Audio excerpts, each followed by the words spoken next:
Well, good morning here from the Queen's Park Oval. It's round 3 action. The Windward Islands Volcanoes up against Barbados Pride. Kama, as you have the coin. Heads was called. Heads is a call from Teddy Bishop. Tails. Time. Well, Kyle, coming off a win in your last game on the result against Trinidad in the first round. How you find the team shaping up going into this game? I think the team been shaping from Barbados. I think we're a confident bunch. We went to the finals last year. We've been playing some good cricket coming into this competition, especially batting wise. Coming to Trinidad is always good to be batting good. And the team is just ready to go. Looking forward to the new challenge today.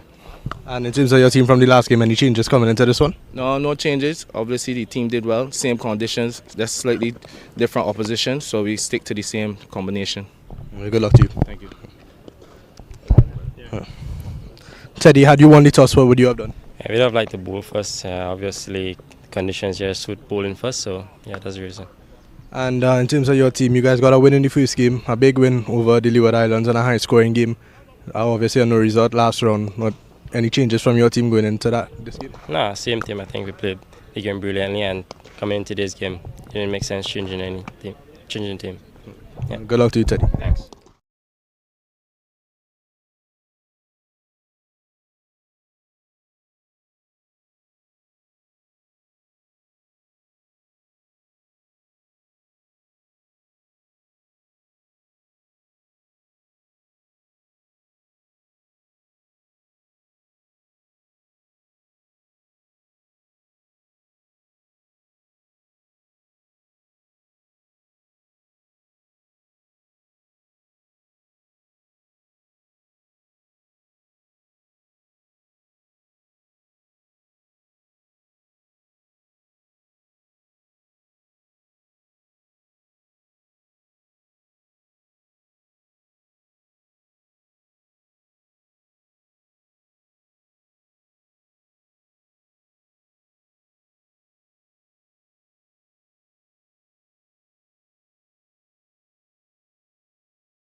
Well, good morning.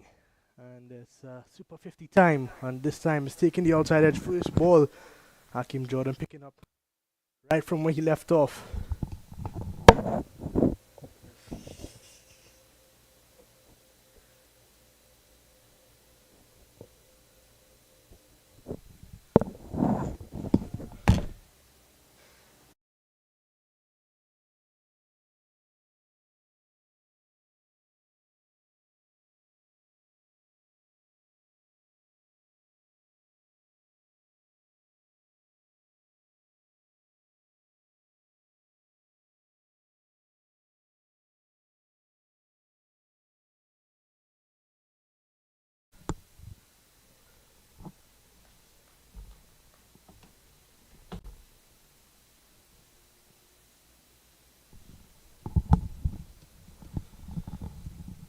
Pascal got a good start in his last game, as you can see a bit of lift off the surface there from Jordan.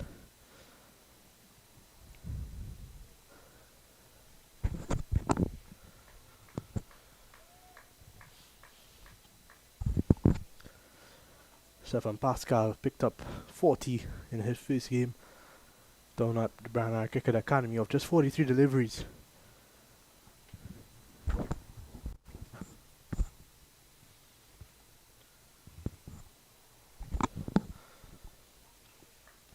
Look at Hakeem Jordan's performance in the last game was simply remarkable, as the Barbados Pride came up against the Leeward Islands Hurricanes right here at the Queen's Park Oval. Hakeem Jordan 6 overs, no maidens, 5 for 29. Caused a lot of early problems. Got rid of Tuckett, Williams, Kofi James.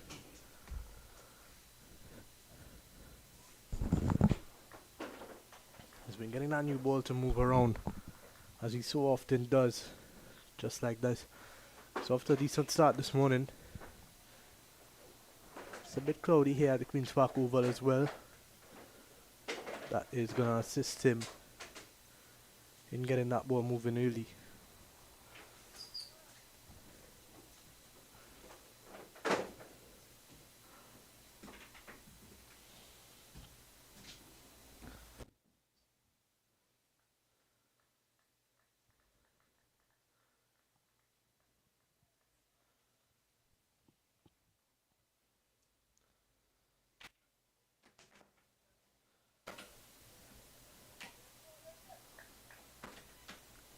two standing umpires, Lieutenant Raj Kumar and square leg umpire at the moment.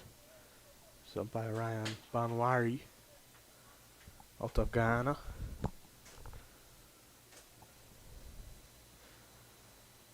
Oh, and Jordan just teasing that outside edge of Pascal. We know Pascal is a player that likes to feel bat on ball early on. So he's going to fish at some of those deliveries, and Hakeem Jordan will feel as if he's in the game here early. Well, the first over has come to a complete. Just 2 runs off it.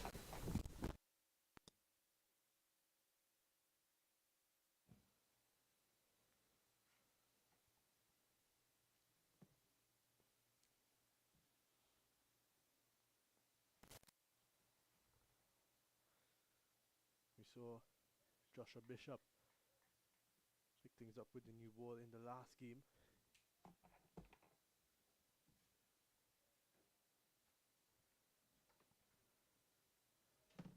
But Johan Jeremiah is at the crease, a left-hander, so we are going to see Kemar Smith instead, the right arm off spinner. He is going to pick things up from the Brian Lara Pavilion end. It's off to a good start.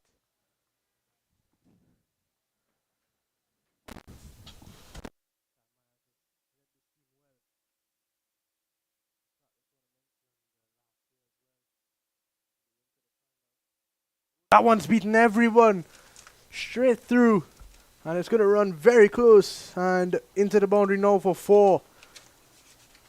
Kemar Smith beaten Jeremiah. He beat the keeper Lenico Boucher as well, and they just rushed into the boundary, so they pick up their first boundary. It's going to be byes.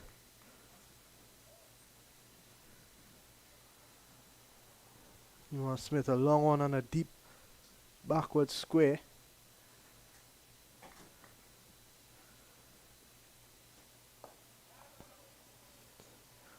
Both teams remaining unchanged from their last encounter. The Windward Islands would have come up against the Ghana Harp Eagles in round 2, and they did not get any play. Edging, and it's over the head of Hakeem Jordan, a tall man at first slip, and they'll get through for a single. And in fact, it's by signal by umpire Banwari.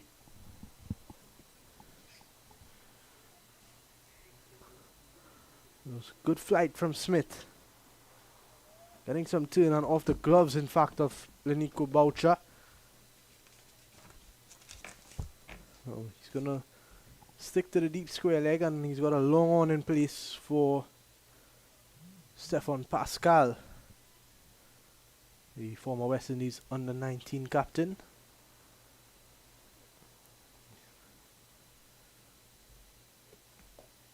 And just works it into the onside nicely for a single down to Leacock at deep backward square. The first runs into Kemar Smith's bowling column, and the first runs for Stefan Pascal.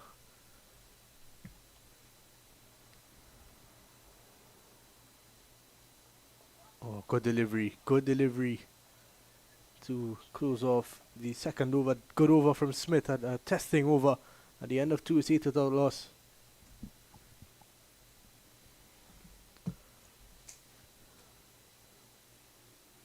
A very good length there from Kemar Smith. Just a quick run through of the playing 11, the Barbados playing 11. Kyle Myers, the skipper, Joshua Bishop, Lenico Boucher, Craig Braffett, Dominic Drakes, Jonathan Drakes, Hakeem Jordan, Javid Leacock, Zachary McCaskey, Kemar Smith, and Kevin Wickham. And a change in bowling now after just 1 over from Hakeem Jordan. We are going to see Dominic Drakes take things over from the media centre end. And a quick run through of the playing 11 for the Windward Islands Volcanoes. Teddy Bishop, the captain, Sunil Ambris, McKenny Clark, Dial Cyrus, Johan Jeremiah. This one's driven nicely straight to Jordan. Kenneth Demba, Shadrach Descott, Dylan Douglas, and Darren Ned. Both of these guys who are in excellent form from that first game. Stefan Pascal and the fast bowler Kian Gaston.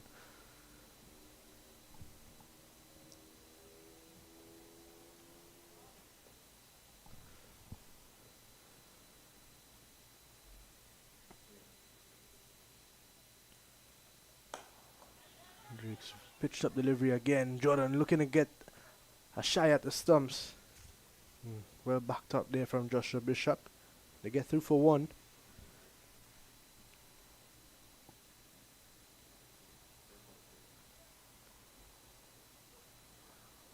The left hand on strike now. Drake's going to make a few changes. That one was well pitched up. Seemed to be home safe though. Was never really any scare. 2 slips for the left-handed Johan Jeremiah. Didn't get off the mark against the Leeward Islands in that run fest. He'll be looking to get something into his account today.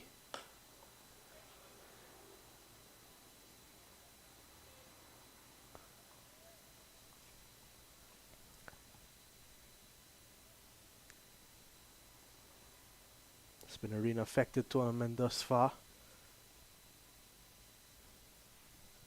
Just 3 games completed out of 6.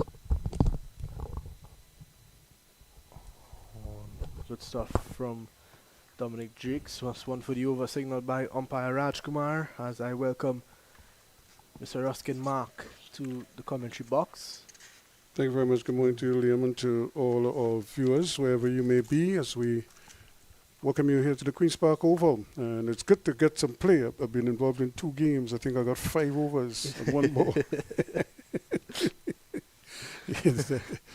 And I had good sunshine. That was the tricky thing about that. It's just the outfield was wet up at Huey, and we just, the umpires, I suppose player safety, of course, is of paramount importance. And but I know a lot of the players wanted to play because they see how short the tournament is and how tight, Yeah, exactly. everything is. So there are no points are at a premium.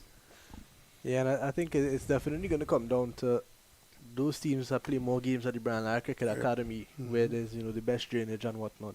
They're going to be the teams that probably get into that final stage. So it's cut down to 3rd man for a single. Yeah, it's so important that you get to play, and players don't mind losing, but at least they want an opportunity to try to win, and I think that is the most important thing here. 10 without loss now after 3. You think about the amount of bonus points that are up for grabs as well.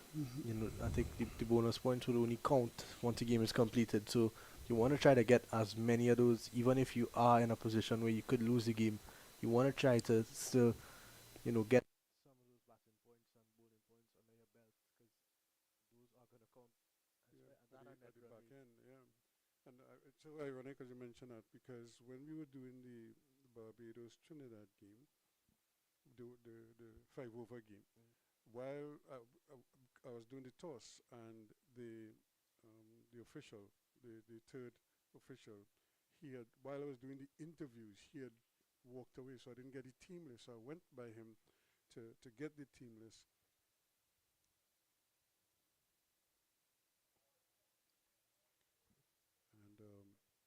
And so it was a question of picking it up from. So as I was leaving him now to get back on the other side, I just happened to pass in front of the Barbados dressing room, and they were making the point that they reminding the openers that they wanted to go at 6 and over in the first power play. But then they said, no, because the game is now shortened game, they wanted to up that, and that's exactly what they did. They were 48 without loss, and only 5 overs. And a wide down the leg side from Jordan as he is back into the attack. He replaces Kima Smith from the Brian Lara Pavilion in. So some early chopping and changing from the Barbados skipper Kyle Myers. Yeah, Barbados does have a pretty powerful team. And what the good thing about it is that we've seen so many of these players, but of course some of them we've seen with CCC, we've seen with the West Indies, The academy the team, academy team. Right? So you seem to know them, but they weren't always playing for Barbados. Yeah, it's good to see Joshua Bishop into the Bajan team because he's been a player that has been on the brink for so long. He's been on the academy team and he's been dominating for them. He's been probably the academy's best player over the past few seasons with both bat and ball. So it's good to see him getting the opportunity. And, he took it well in that last game, picked up 3 for 50 in his 10 overs. Naeem Young is another one. Yep. Who he was captain of the academy. Yep. It was, Yeah. and former West Indies youth player. So they have some experience. They're not totally new to playing at this level, so that should help. Yeah, it is strange when you think about it, because you're right. There's players that we've been seeing for time and time again. Players who played probably this is their third or fourth Super 50, and they're part of a new team, so it all feels a bit strange. Yeah. But it's good though, because that's another dimension to the game now that you probably didn't have years ago. Yep.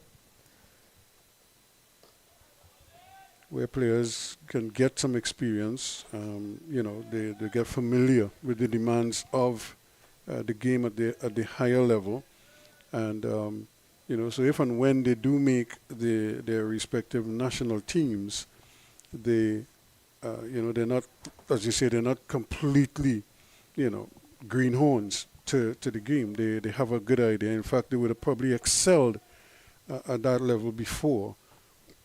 So coming into their respective national teams now, it's really just a question of continuing.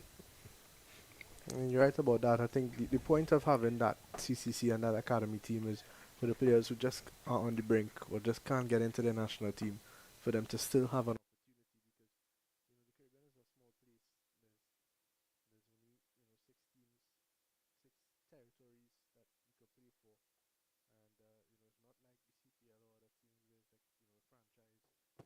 players mixing and matching.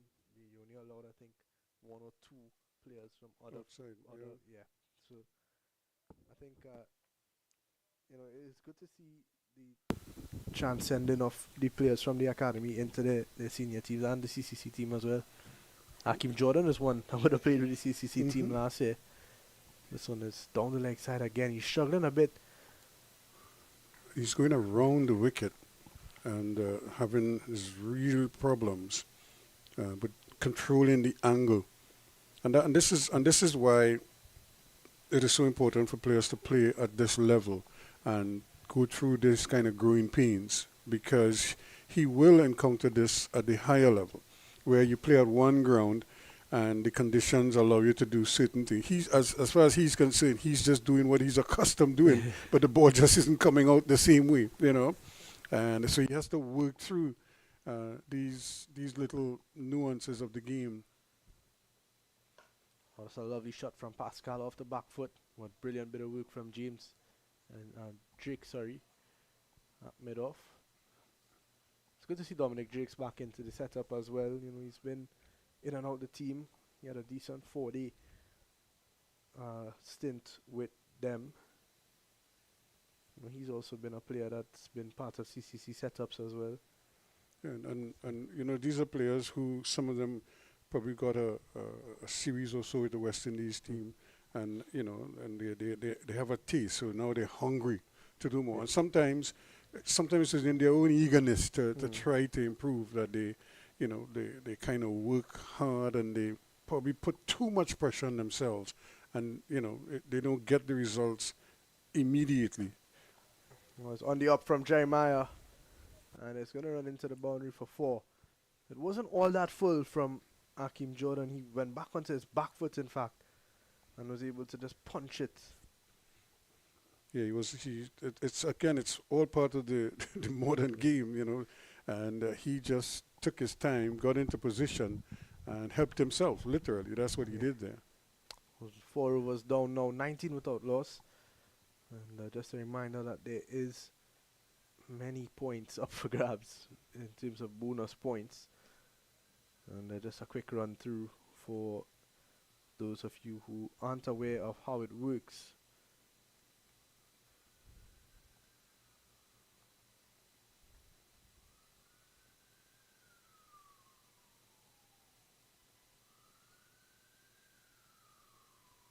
just a second. So for the first power play, if you can go at 6 runs and over without losing 2 wickets, You get a point. you get a point for that. So I think Stefan Pascal and Johan Jeremiah would know that, they're not far off. Just about 40 runs if they can get that in 6 overs. But they won't want to lose those 2 wickets. They need to be careful. And another change. So Kemar Smith is in for his second over. So Kyle Myers chopping and changing very early here. He's changing ends as well. He's not allowing the batsmen to get familiar with any one bowler. I think, we saw Drake's bowling over from this end. We saw Jordan bowl one. This is the third over we're going to see from that end. Oh, that's hit well. But Javed Leacock is out there. In fact, that's Jonathan Drakes. These two seem to complement each other very well. They're not afraid to, while to some degree you would say Pascal is or rather Jeremiah is more of the adventurous one. Pascal is not afraid to put back the ball himself. And there's so many benefits as well to having that left-right combination at the start of the innings. I think, that could play a part of why Hakeem Jordan is struggling a bit as well to get his line right. Yeah, so it's something that you have to really be focused on. When you bowl to a left-arm, right-arm combination, forget the run scoring or anything like that. Just the fact that it's a batsman who's setting up on the other side, you have to make an adjustment. First, you have to do it mentally, and then you physically now have to do it in terms of. But a lot of times, the mental part, they work on the physical part, but they forget the mental part, and hence the reason why we see bowlers struggle sometimes.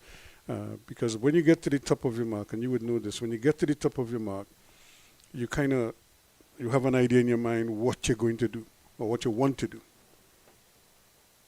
And bowling to a batsman, whether he's on the left side or the right side, should be easy, but it's not that easy. Sometimes, you see even world-class bowlers struggle with it sometimes. 5 completed is 21 without loss. Yeah, you're right. It happens at the highest level, where bowlers just can't seem to get it right sometimes with those combinations. I think it's just about getting yourself into a rhythm, and I think when you're in a rhythm and you bowl a couple overs or a couple deliveries in a row to a right hander and then you get a left hander on strike, you kind of have to break that rhythm a bit, and not get, especially in I think longer format cricket, ODI cricket and 4-day cricket as well. So another change here, Jordan after those couple of wides in the last over, he's replaced by Drakes, who's in for his second over now. Oh, that's a lovely shot there from Johan Jeremiah. Was over pitch, 2 slips waiting, so I don't think Drakes would be too unhappy about that. And Jeremiah just threw his bat at it outside the off stump and got it past point for 4. Yeah, he was looking for swing there, trying to see if the ball would swing. So he pitched it up, probably went up about a foot or two too far up, and got the full treatment. But it was such a good shot from Jeremiah. He hit it all along the ground, but more importantly, he placed it well. Oh, he's timing it well now. That one just flying off the middle of the bat, straight to Leacock at cover. But that's the length that he probably wanted to bowl that last delivery. The line here was closer to the off stump, so he had to play defensively. But if you want him to attack it, then produce that same delivery, but pitch it up, a meter wider, and see if he will go after it, because it's going to bounce in front of him, and it's probably going to jump as well, because Drakes is a fairly tall man. Oh, that's a good length as well, and a bit of a misfield from the former West Indies Test captain, Craig Brathwaite. It's good to see Craig Brathwaite back here, and he's been out of favour for the West Indies Test team now for 2 series. Did not get the nod against India, and now they're heading to New Zealand, and he's not a part of the team. So he's got to work his way back into the team. Yeah. I think he's been around for so long that people seem to think that he's old, but he's a teenager when he came into the team. He's just 32 years of age, and I think he still has a lot to offer for And he the hasn't rest of retired. That's the important thing. He's not retired from international cricket. So he's still eligible. Look at Kemar Roach. Yep. You know, he's back in the squad now, so there is hope. Pascal just pulling out there, was not ready, and Drake's is having a whisper to him. No, I don't think any fast bowler in particular likes that. But knowing Drake's, he's probably just having a funny word with him, you know, telling him, "What are you doing, son?" You know. Yeah.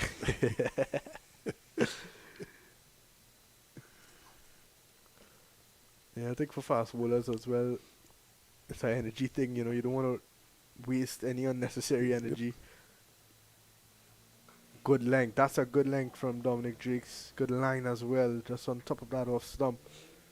Yeah, that is where, as you say, he's attacking both edges of the bat there, because you can bring the ball back into the right-hander, as he did there, and then he can get it to go across the right-hander. So you can hit the outside edge, or you could hit the inside edge, or go past the inside edge, as he almost did on that occasion. And the stumps then come into play, or even the LBW comes into play. Oh, looking at pull, and he's placed it very well.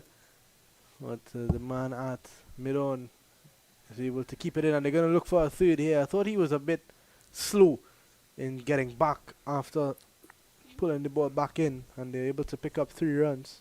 Yeah, he probably, I don't know if it's damp out there, and he probably feels that there's probably a little give out there, and he didn't want to probably, you know, do too much to maybe hurt himself. We know how this weather is. It's been pretty tough for the past few days. We've seen a rained out game here in round 1 between. That I was surprised about. As I said, it had to rain heavily, and for long periods for it to cause that. Oh, he's edging. There's no one down there at third man. And that is going to be a boundary to Johan Jeremiah. He's on to 16 now. I just was saying, he's the more adventurous one, so he will play shots like that with reckless abandon. He's just going to throw the bat at it time and again. And the other side of it is, you know, he just needs his teammate to stay with him and stay composed as much as possible. So another over comes to an end, and you look at the Windward Islands dressing room as they try to get 33 without loss after 6.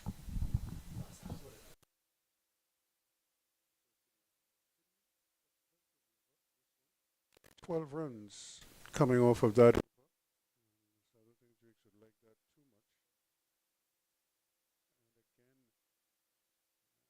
If whatever he sees Jeremiah doing, Pascal is keen on doing himself. But he has to be careful. He has to pick the right balls to go across the line like that. It's not spinning that much, at least not just yet.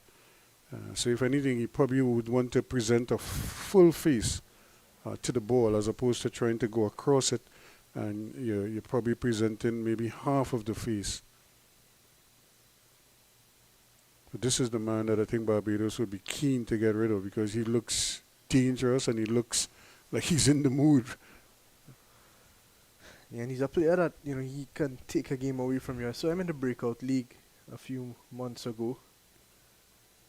And I think he got, I can't remember if he got 100. I don't think he got 100. I think he got out in the 90s with like 8 overs left. Yep. And then he went off against, I think it was against the Leeward Islands. And this is why, you know, we people complain a lot about the standard of the game and what have you. But these players, the foundation is being built with a lot of these players. So they're getting opportunities, and they're getting not just the opportunities to just play, but to hone their skills and to improve, you know, over time. And sometimes it takes a while. You're not going to get a Brian Lara every 2 years or 3 years. But you could get a cadre of players at a certain level. And this is why I always look out at, I use New Zealand as an example. they seem to produce good players almost all the time. And they're all at a certain standard. And there's one or two probably might just go on and do great things. But generally, their players all seem to be of a very high standard. And as a result of that, they're always competitive, whatever format it is. They seem competitive. And it's another country coming like that too? South Africa. Yeah. 35 without loss after 7.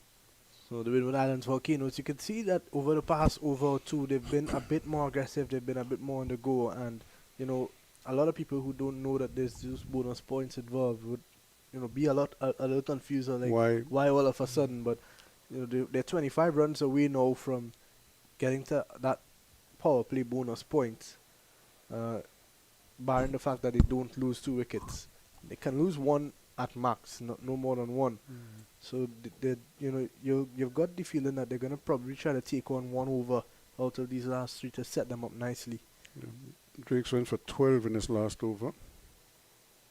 Oh, that's a big hit there from Jeremiah, all the way for 6 over cover. That's a great shot, And again, he deliberately played that shot, in the air. They've moved they had a man out there, but they brought him finer. And so he's more of a wide third man. And there was this big gap there, inviting to him. And then Drake's pitched it wide. He gave him the width, and he didn't waste a moment.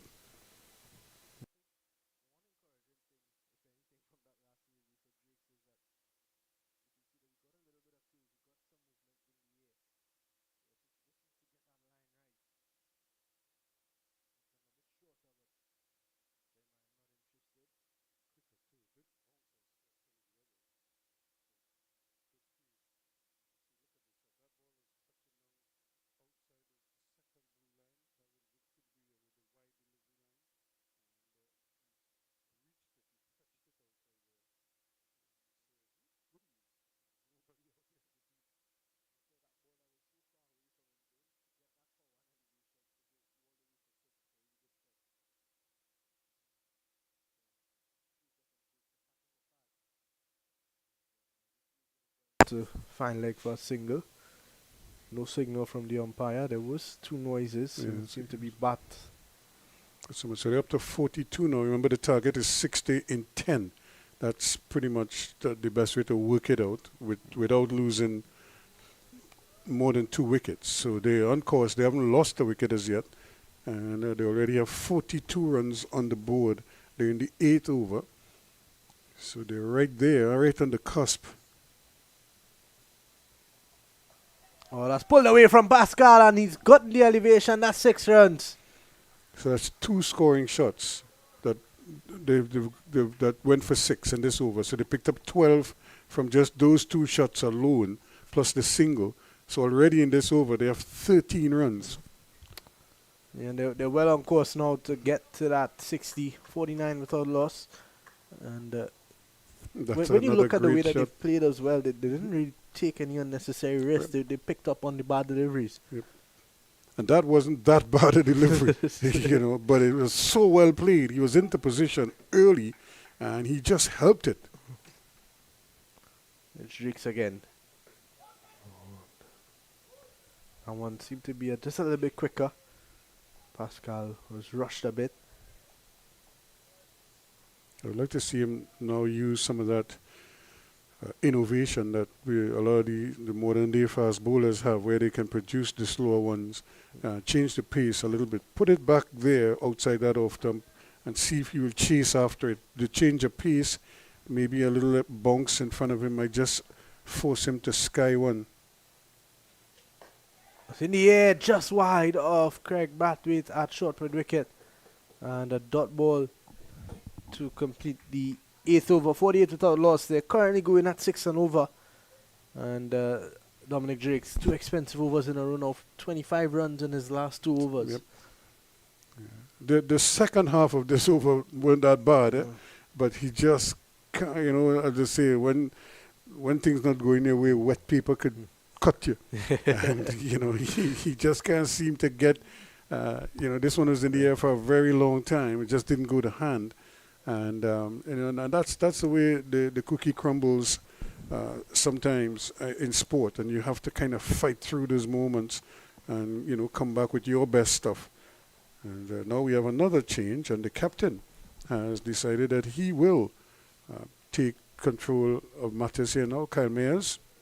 I think Kyle Myers has been a very much underused bowler in the Caribbean. I think when he played for the West Indies, he always gave you something with the ball. He was that wicket taker in Test cricket, and I thought he was underused in T20s. They would give him the first over of the game with a new ball because he swings it a long way, And then they that's discard it. him. He did not bowl in the last game against the Leeward Islands.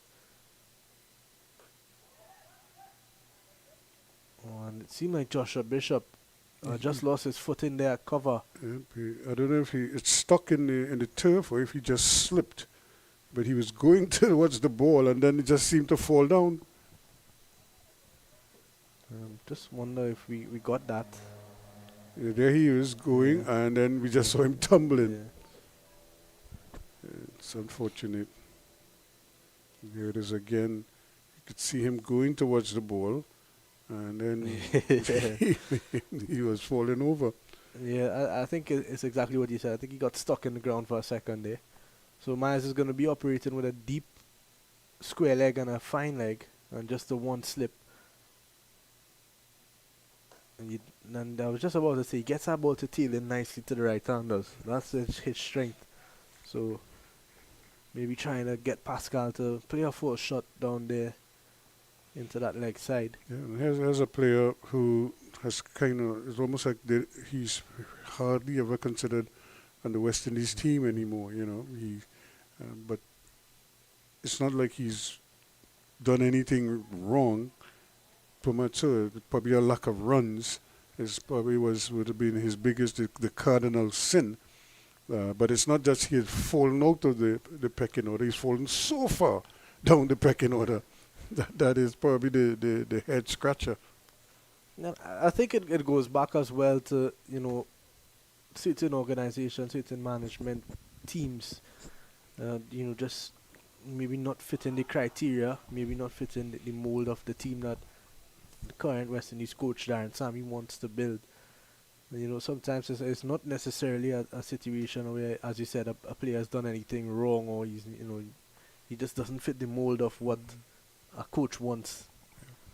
But as we said, that could change, because from my standpoint, I thought Kemar Roach was done, so I was happy to see him, back in the team. In fact, I would tell you, I was one of those, that's a good shot, though it came off the toe of the bat, but it went down, and it went for 4. More importantly, it puts them past the 50, so they're now, 7 runs away? Yep. From that magical 60-run total. And Myers wouldn't be too happy with that. He seemed to have the field well set, but that ball was well placed in the end. And 4 runs result. Yeah. And so there is hope. And I tell a lot of young players, take note of Steve Waugh and his career.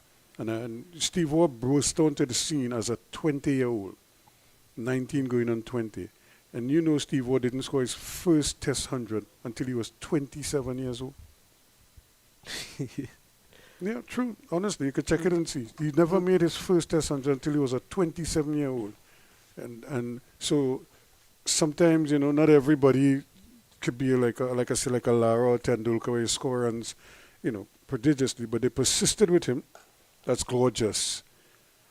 They persisted with him. He himself worked out his game, over time. And the good thing in Australia is that they play so much cricket. Yeah. That's the other side to that, 53 without loss now after 9. I think, it's a situation where you want players to perform, but you've got to give guys a run of games. You can't give them one game in a series and, they get a start. One series and then you discard them. So I think, you look back at a player like Amir Jangu, who is currently, a part of that West Indies setup. He's playing one game a series, and, he'll get himself a start, or if he doesn't get himself a start, he's out for the next game. Yep. He's just getting one game at a time. He's not getting that run of games, and I think the West Indies is in a situation now where they're in a rebuilding stage still. You know, they've not found that right combination yet. And now is the time to do that, to Yep. open it up and allow players the opportunities to perform. You look at somebody like Tevin Imlach as well. You know, he's just not been able to get into the lineup. And I think, yeah, you know, it's hard because you've got Shea Hope, who you want to build your team around him. And, you know, both of those guys that we just spoke about are wicket keepers, but they're good enough to play as batsmen. Which is a consideration that, you know, they could use because we've seen it, you know, so many times. And in fact, whenever they try to give Shea Hope a rest, he might play as a batsman. And somebody like an Imlach or De Silva would come in and play as the wicketkeeper. So it's not out of the realm of possibilities. And it just, I suppose, is the thinking of the backroom staff, how they think about, you know, players and what they're looking for from players. But again, Tevin Imlach is one of those guys who's really done nothing wrong. He just has to wait his turn. Pascal is looking to go over mid-wicket, and he does. One bounce into the boundary for 4. He knew exactly where he wanted to place that ball. And he picks up a boundary, 58 without loss, just 2 runs away. Yep. And that's the target, and that's why he's playing in this manner, because he knows that they have to get, you know, there is a possibility here of getting that bonus point. They haven't lost a wicket, and these two have been doing very well. Hey, so let's go for it. And I would imagine the coaches would be telling him that.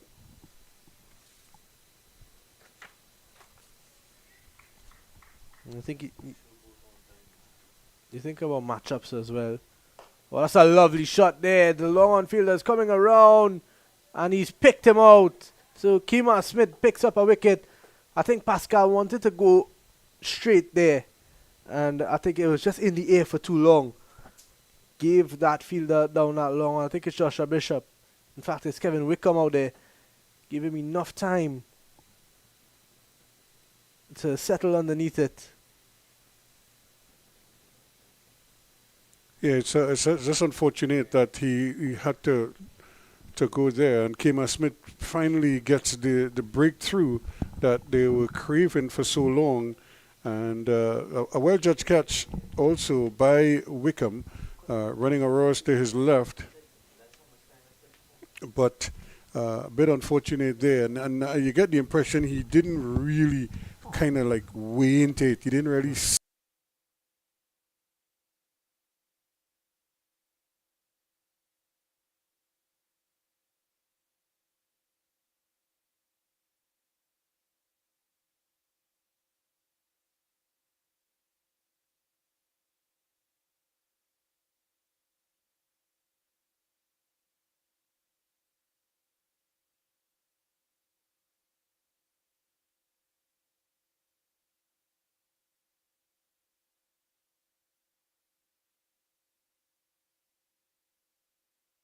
certainly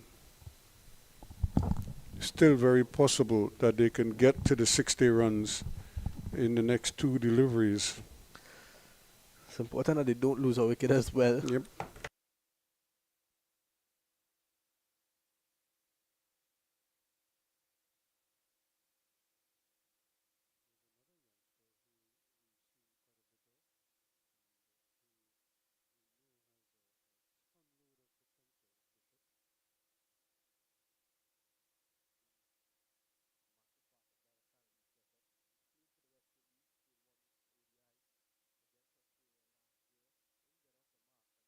Been seen since.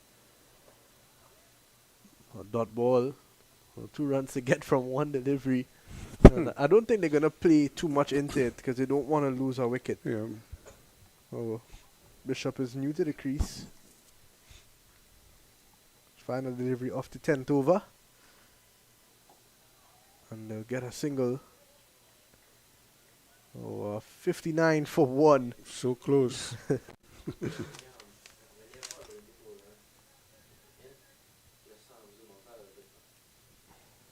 Yeah, it's just unfortunate that they couldn't get that, just the one more run, if you know what I mean, that you needed. And, you know, sometimes you look back at that and, you know, after a game and you say, Where did we go wrong? How could we get just that one run?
Looked into the leg side. Just the single. Jeremiah has been served out the strike a bit over the past few overs. Yeah, and that's the other thing. Now that they've gone past the power play overs, you wonder if he's going to change his mindset at all, or if he's going to just continue in the same vein. I think now he must be thinking, all right, we got this good start, 59 runs or 58 runs before the partnership was broken. Now let's see if we can push on towards a total in excess of 250 or possibly 300. But he is going to have to be an integral part of that. Oh, and he's almost been bowled. Well, you can see that the ball was over pitch from Myers. There's no one at long off or deep cover. And let's have a look at it again. He tried to go hard at it. Just taking the inside edge. Yeah, playing well away from the body there. And luckily for him, again, it's the inner edge that the ball is hitting as opposed to the outside edge. And you're getting to the point where he's, maybe because he's starved of strike, he's almost trying to play a shutter ball now. And, hence the reason why you would find he's going to go through periods like this where he will play and miss or play at balls you would think he shouldn't be playing at. And, but once he connects... using his feet off the leading edge, and just as you said, it just felt like it was about to happen. It was a walking wicket at those last couple of deliveries that he faced. And, he tried to use his feet. The ball taking that leading edge and a simple catch for the man at cover. It looked like Smith was just walking in there. Yeah, it is Kemar Smith. So 2 quick wickets for the Barbados pride. And I think since Kyle Myers came in, he brought that sense of calm into the bowling. And, he just started hitting a spot. So... And again, he's not the quickest, but his pace, or he's just quick enough that you have to pay attention to him. And any lapse at all, as we saw there, he got himself into a real knot there. He's going right across the line of the ball, and the ball hit the edge of the bat and just spooned a simple catch. So the two openers who batted so well together are now back in the pavilion. And the rest of the batters now are the ones who are going to have to start over almost and try to rebuild the innings now. So here comes Sunil Ambrose. He's a man who, you look at his short West Indian career. He played 16 ODIs on average 36, which is not bad whatsoever. He's got himself 100 and 250s, but his list day average after 76 games is 38.14, which is, I think it has to be up there with some of the best in the Caribbean. And, he's gotten himself some big scores. He's got just a 100 to his name, though. Which is Which is an probably international 100, yeah. which is probably the worrying thing for somebody who bats as well as he does, especially for the Windward Islands. You wonder why it is he hasn't scored more hundreds, and probably averaging closer to 50 Yep. than he is to 30 or 40. Yeah, you look at his half centuries, he's got 19 half centuries, so it Yeah, shows convert that some of problem of those, conversion, yeah. yeah.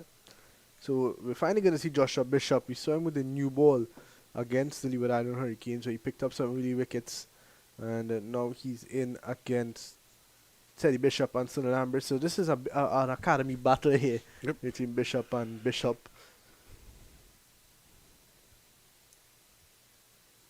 Welcome. Oh, good stuff. That's great work there from... Is that Kemar Smith again? No, I don't think so. No, Kima is over here. No, running. Just running from mid on. Did a decent job, and in fact, they changed positions almost immediately. So it was a full toss. He got it on the full and actually tried to help it. He would think there that Teddy Bishop that he didn't hit it as cleanly as he would have been hoping for. Joshua Bishop would probably be thinking, I'll give you a real gift there, boy. And he missed out there, Bishop. Teddy Bishop, you know that. Oh, good delivery. Spin and bonks. But that's the thing. That's what's been interesting, because we saw in game one where Guyana would have batted around 45 overs, something around there, and the ball wasn't turning at all. And then we saw Joshua Bishop come in the last game and turn the new ball. He's opening the ball and turning the ball. Look at that delivery there. He's getting bounce, he's getting turn. This is what the Queen's Park Oval over the years would have been noted for. You come to the Oval, you get spin. You go Guyana, well, that would have been a batting paradise. You go Barbados, there'd be peace and bounce. Jamaica, similar thing. And that's how the region, the regional wickets would have been, how you assess them in that regard. You could almost score runs in Guyana and probably in Jamaica, because you could play through the line in Jamaica. Same thing in Barbados, but with Barbados, if they prepare green top, well then you as the man say, it's you and God to make those runs there, and that's kind of like how when we went around the region, that's how you assess it. You would think coming to the Oval, you have to face spin, and then Inshan Ali, Rafiq Jumadeen, Ranjin Anand, Imtiaz Ali, you had Jaichan Kanhai, you had Arnold Oliver. I know there's one name that I'm missing in there who would have played, Dan Raj. You also had other leg spinners who came and did very well for Trinidad and Tobago. Ganesh Mahabir would have been Dinanath Ramnarayan, Tad Poole. Dave Mohammed.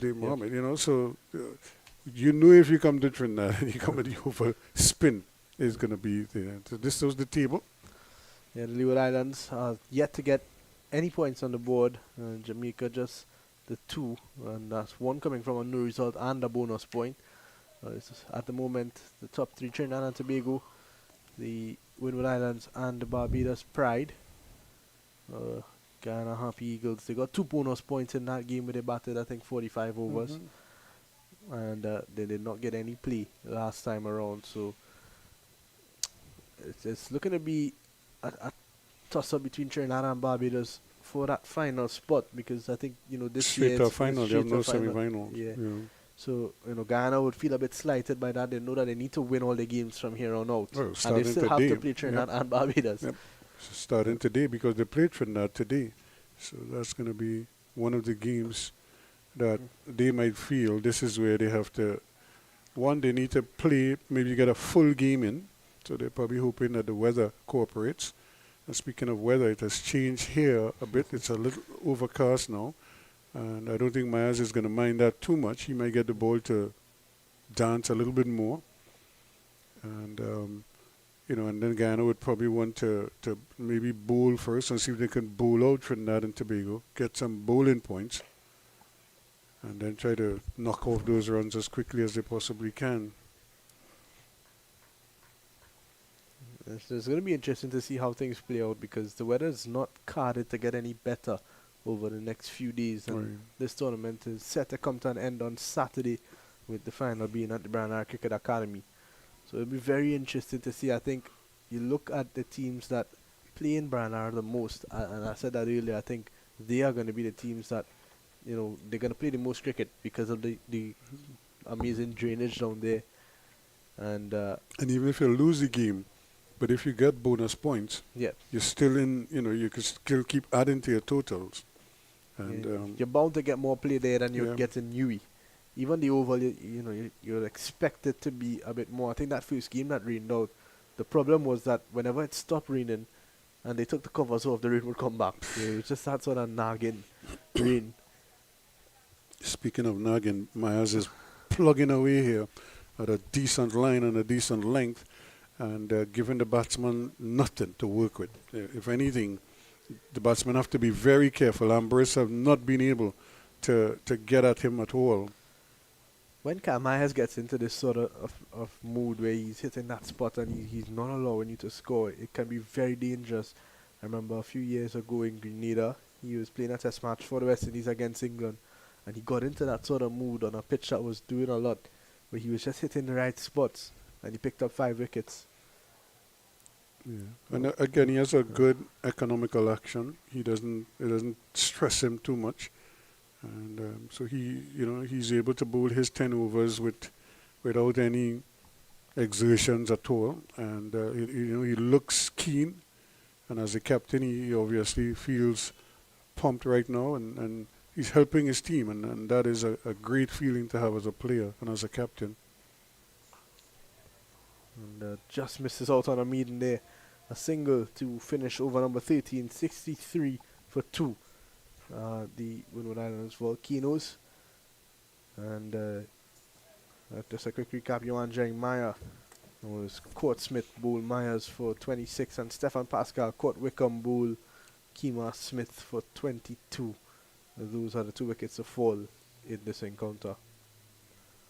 Yeah, it has been it had its moment because in the first 10 overs you'd think that the Windward Islands were in full control. They were in control of proceedings there. Then they lost those 2 quick wickets, and it's been a bit of a fight right now to get back on track. I think it's just a bit of a consolidation period. At the back of their mind as well, this is the longest period that they will have to wait for a bonus point in terms of in power play 2, which is from what was 11 to 40, so it's straight back to Bishop. And if you could score at 5 runs and over and lose less than 4 wickets, they've already lost 1 in that period. In this period, yeah. So they've got a total of 2 more wickets that they can lose and score at 5 runs and over. And they can get another bonus point, or get their first bonus point of the game. So it was uppish for a bit, but just short of the mana point. Again, driving, and this is not a driver's wicket, so to speak. You have to get on top of, you have to make sure you're on top of the delivery.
wicket. I saw Yannick Correa get a hat trick in the Branara Cricket Academy, and he bowled a googly to pick up the second wicket of the hat trick. I don't think the pitch- batsman. That I think it was like 6 stump. I don't think the batsman believe what happened there.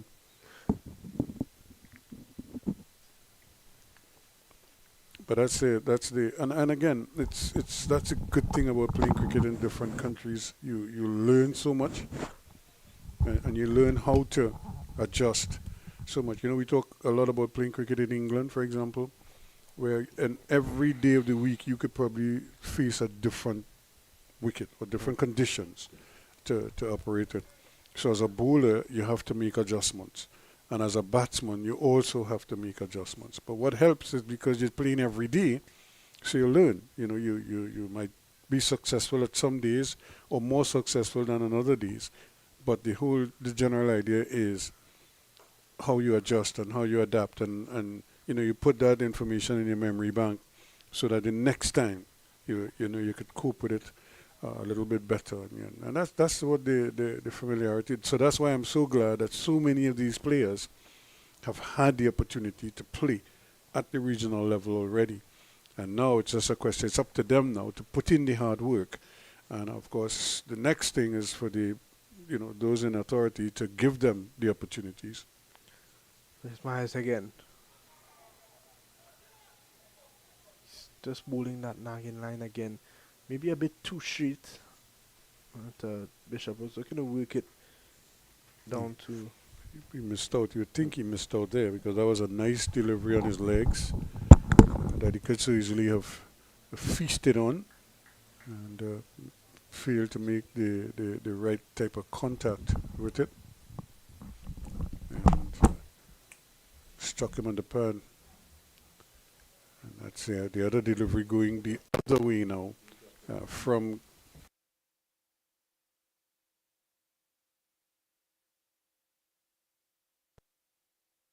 bring it into the right-hander, you could take it away from the right-hander. And as we just saw there, he's able to do exactly that.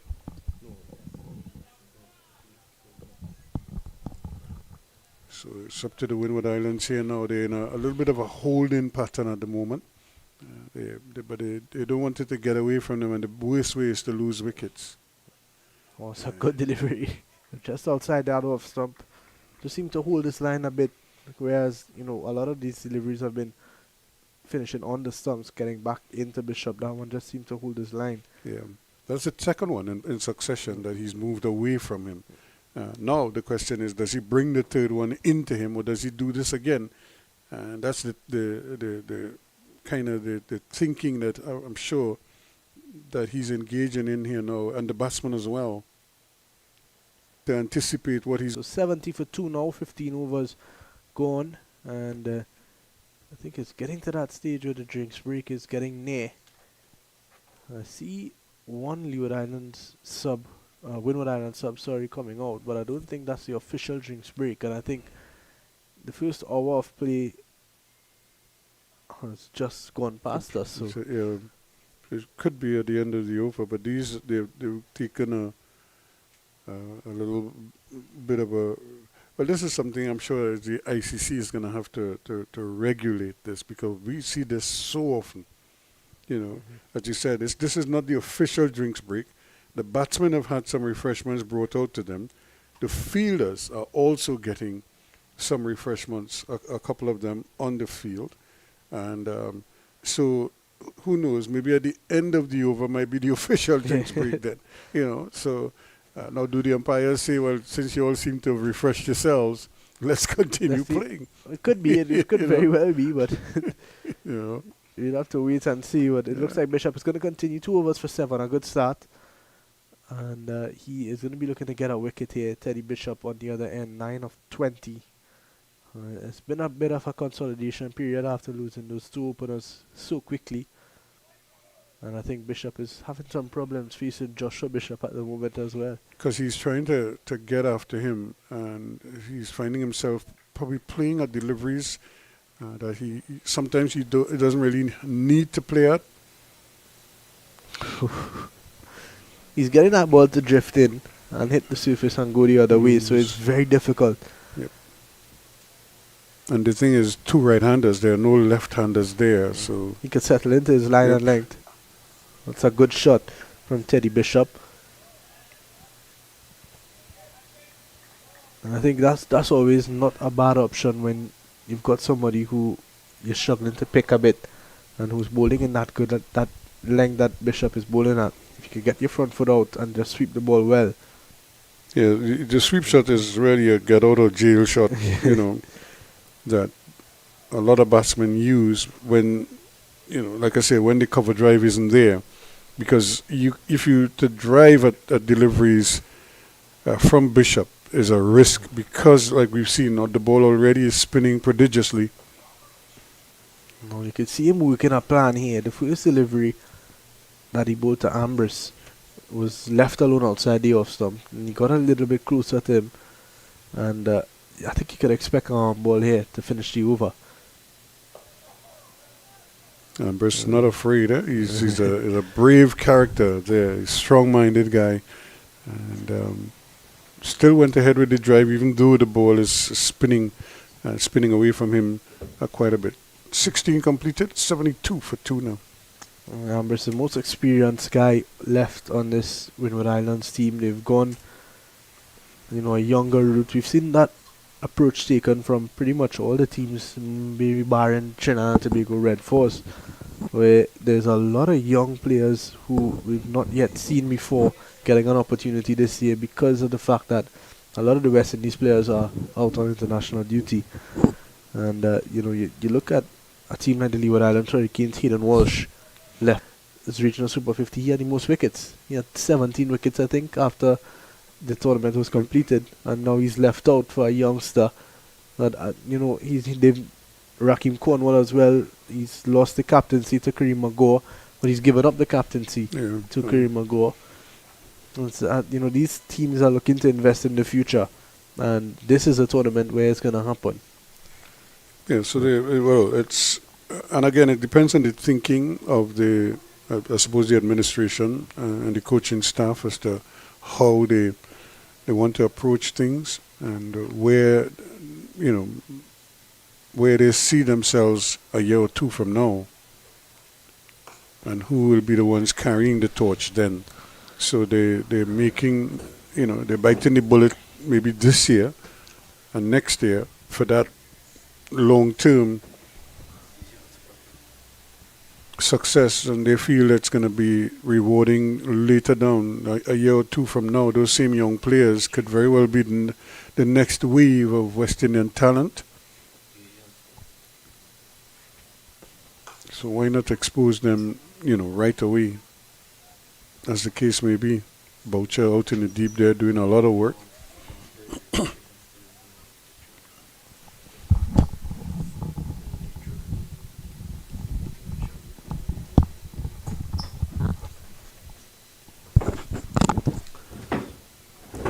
You look at the makeup of some of these teams, most of the teams have got pretty much 2 or 3 very experienced players and a bag of youths around them, or players that are less experienced, and then you've got those 2 guys or 3 guys that are into their first tournament. I think you look at the Barbados team, Kyle Myers, Craig Brathwaite, Akeem Jordan, and Dominic Drakes probably are the 4 most experienced guys, and you've got the youngsters that have been around, like Wickham and Naeem Young, and Lenico Boucher, and then you've got the guys who are into their first or second tournament. Matthew Bishop Jones coming into play on the national team.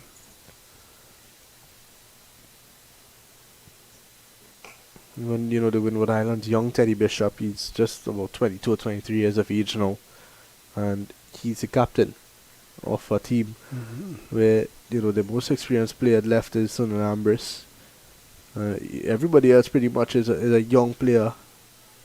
McKenny Clark, Cyrus, these guys have played, they played in the CPL and things like that, but they've not played much 50 over cricket.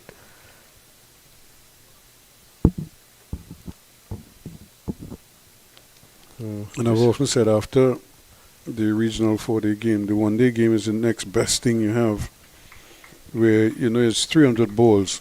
you basically have to work with. We could more than build an innings in that. It's the end of the over, and just as I suspected, at the end of the over, they're going to take the official drinks break here. So we'll take a break. Or 17 completed. It's 7.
So as we welcome you back here, we're getting ready for start of a new over as we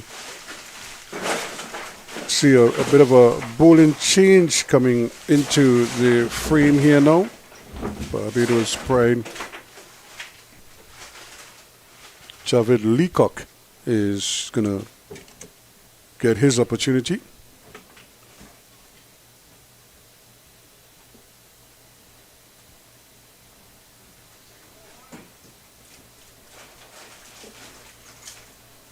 So a quick opportunity for these youngsters here now to show what he's capable of. A little bit of leg spin. Short ball that is not really punished. And you'd think that he got away with one there. So did only in picking up a single, but it was the kind of delivery that was really asking to be hit. But this is a good opportunity for him. He's seen Bishop turn the ball and turn it prodigiously. And I'm sure he'll be licking his chops here to get a chance to see if he can spin a couple past the outside edge. Or maybe even past the inside edge. He's got that googly. And I think that is going to be an important factor here with the amount of turn that's on offer. An appeal. Yeah, I think it pitched outside leg, and you could see Ambrose. He's not afraid to play that sweep shot. In fact, that is probably going to be his most productive shot now because of this the turning ball. He's getting that ball to turn a lot now. And, as you mentioned, after seeing what Joshua Bishop has been able to extract from this surface, Javid Leacock will be very excited to get going. And I think with Leacock and Bishop on either end, it's not going to be an easy task for Ambrose and Teddy Bishop here to get runs.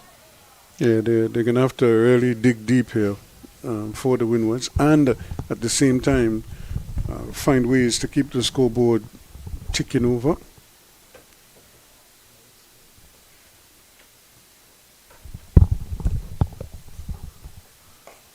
And that's where he wants to be, because that's where there's a bit of uncertainty in the batsman whether to come forward, and he don't want to overcommit to that front foot. 19 gone, it's 80 for 2. And then Bishop is going to continue his 4 overs thus far. Just going for 12. No wickets just yet. Quick run throughout the bowling. Hakeem Jordan 2 overs, none for 11.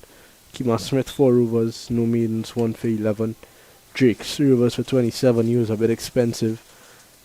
Kyle Myers, a really good spell, 5 overs on the trot, 1 for 12. Joshua Bishop 4 overs, none for 12. And Leacock, his first over going for just 2. It was a good first over from him, apart from that sort of rank long up the first ball up. Other than that, he's been thereabouts, helping to keep the pressure on at his end. This is where the problems lie for the Windwards. Can they get Bishop away? And a little bit of fortune there, but they'll take it. Bradford doing the honors. But you could see him, Bishop going for that big sweep shot there, and succeeded only in gloving it over the keeper.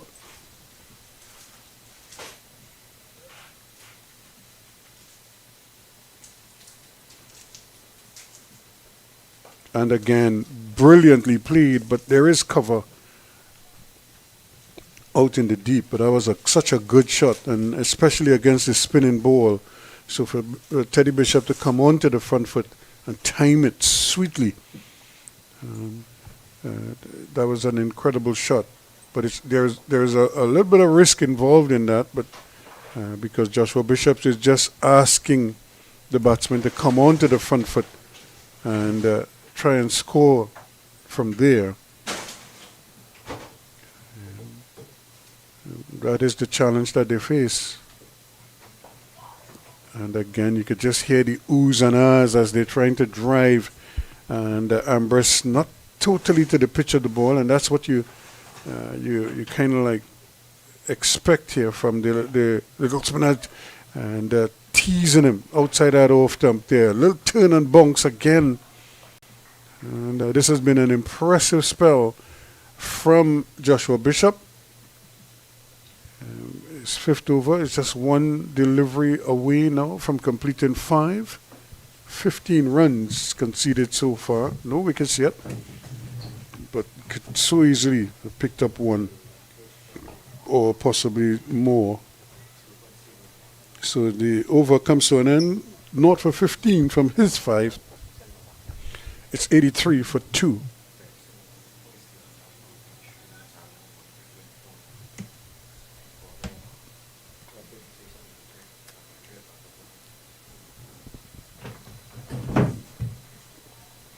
So nice cool conditions persisting here at the Queen's Park Oval. A little bit of cloud cover. In fact, there are a lot of clouds about. So just get an updated look at the points table. This is straight from Cricket West Indies, the last one that we just saw. Because I was worried because we didn't see the bonus points additions. But we saw the match points in terms of result points. 4 for a win, 2 for a no result. We didn't see the add-ons. And this is where the challenge is here now for these batsmen. So the Windward Islands Volcanoes have got themselves 9 batting points. Well, bonus points. The Red Force are just 4. So it's well swept again, straight to Drake's out at deep mid wicket. And you look at it here, and this is the real difference. You know, all these teams have a win and a no result. So that's the 6 points that they start with. But it's those add-ons that can make all the difference. Oh, an inside edge and almost playing onto the stumps there. Oh, both edges of the bat being challenged here from Javid Leacock. And I think that's what you're going to get from him compared to Bishop, who's really just been targeting that outside edge. He's taken his life in his hands there, Ambrose. He was in no position to play that shot. Yeah, but that table suggests that this could be a very interesting, today's matches could be keenly contested and it could change a lot of, as they say, they're bringing out the brooms. And because it's the easiest way to try to score. And you know, there is risk involved in it, but you could present the face of the bat, the full face of the bat to the ball, even though you're sweeping across the line, as he saw there, is when they try to drive that they run into problems. Especially driving off the front foot. When they're on the back foot, they seem a little more comfortable. But it's on the front foot is where they seem to have those problems. 85 for 2 after 21. So, yeah, that was a perfect shot there from Bishop. It came off the middle of the bat. He timed it well. He got underneath it nicely. And he stayed low. And was able to pick the gap nicely. So at the end of the 21st, as you mentioned, 89 for 2. They're starting to pick things up a little bit now. And I think you're going to get that when the leg spinner is on, because the leg spinner is on the attack. So now you look at the bottom half of the table. The Hurricanes are the only team to get their full 2 games. And they've lost both of them. Oh, Bishop again. It's like a carbon copy of everything. And you notice how Ambrose is playing the ball. He's trying to play it with the bat almost in front of the pad. And he has to play it a little bit later. Give it time to move. And that was better because he had to wait on it. And he played it off the back foot after the ball turned already. So that's where he's most comfortable on the back foot. He's not too comfortable coming onto the front foot. Even if he's defensively coming onto the front foot. Better again, and that's going to beat the man at point. Should run into the boundary, and it will. And it's exactly what we've been talking about. When they get onto the front foot, they're struggling. Bishop has not really changed his length that much, but Ambrose has changed his approach. And he's able to pick the ball past Kemar Smith at point. Yeah. Plus that one turned away from him, so he stayed on top of it nicely and played it. And he didn't have to go reaching for it as we've seen so often when he's trying to play him on the front foot. And again, so he's getting good turn. I'm surprised he only has one slip, to be honest with you. Although this is a limited overs game, I think he might very well be able to invest in another close infielder, because if you want to get wickets, then give your bowlers a chance here. And give that one some air. And it was well played from Ambrose down to the fielder at long on. Kevin Wickham out there. We saw some brilliant knocks from Kevin Wickham in last year's regional Super 50. One when he was injured. Yeah, he scored the 100, yep. A match winning 100 as well. And he couldn't even walk. It would remind me of that Glenn Maxwell innings against Afghanistan. Straight to the man. Good stop from Myers at cover. At the end of the 22nd over, is 94 for 2. Bishop 6 overs now complete. And he's conceded 19 runs. He could actually and maybe even been able to pick up a wicket. But if I was Myers, I may very well persist with him and just allow him to wheel away at that end. My other bowlers, especially my quicker bowlers, they're all well rested now. And so you could just wait, and until something changes, you don't change much. And you look at this Windward Islands team, there's just one left-handed batsman to come, which is Shadrach Descott. The other left-hander was Jeremiah, and he's already back. So you've got an opportunity for your spinners to bowl, your two spinners, your main spinners, Bishop and Leacock, to bowl and get the ball away from those right-handed batsmen. Yeah, again, give yourself, like I said, I'm surprised he's only, I suppose it's standard. If you're a close infielder, it's a slip, you know, and but he could probably create even more havoc with a second close infielder to both batsmen. And if you notice, all or most of their scoring shots are off the back foot. They get nothing when they come onto the front foot, other than that drive we saw earlier from Bishop, which he plays so beautifully for a boundary. And I'm sure the bowlers would want to try to see if they could get him to persist with that type of stroke play and maybe get himself out. He might just miscue one. Cyrus worked down to McCaskey at long on.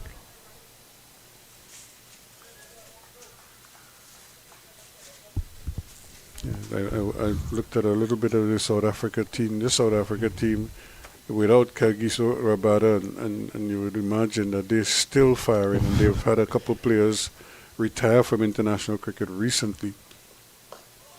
And, so they're stacked right now. They're loaded, and I still think people underestimate South Africa as a cricketing nation.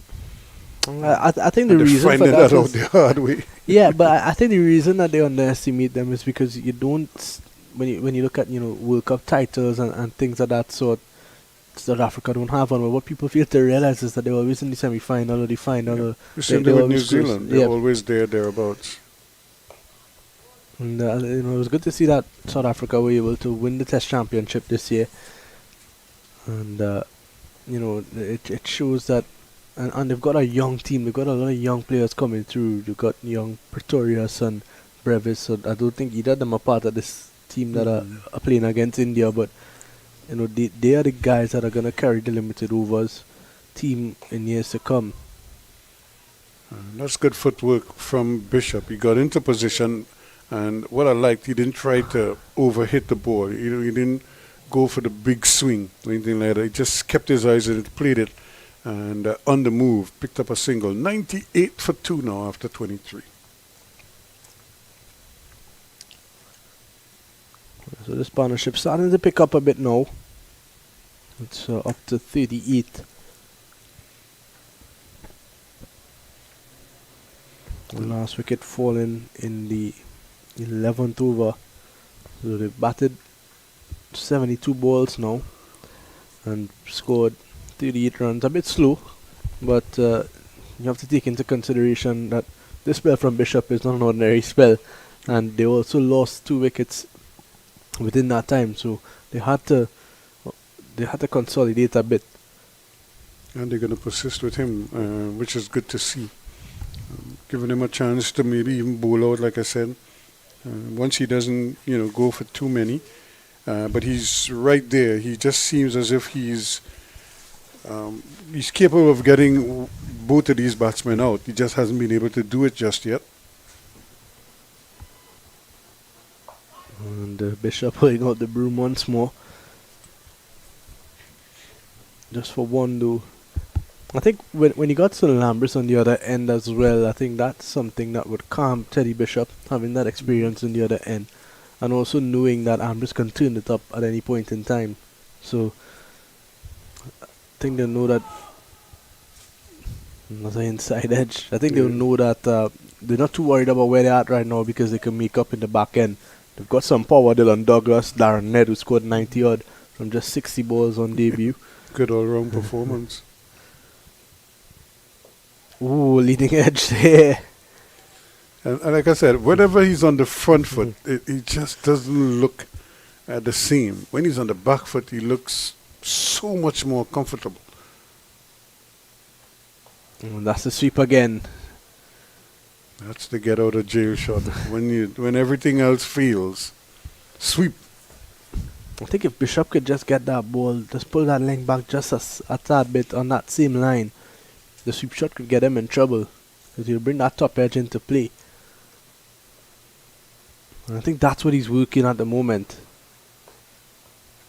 Yeah, so you see everything in terms of scoring is almost exclusively on the back foot or The sweep the shot. sweep shot. That's it. Nothing else works. But to their credit, the two batsmen have worked that out.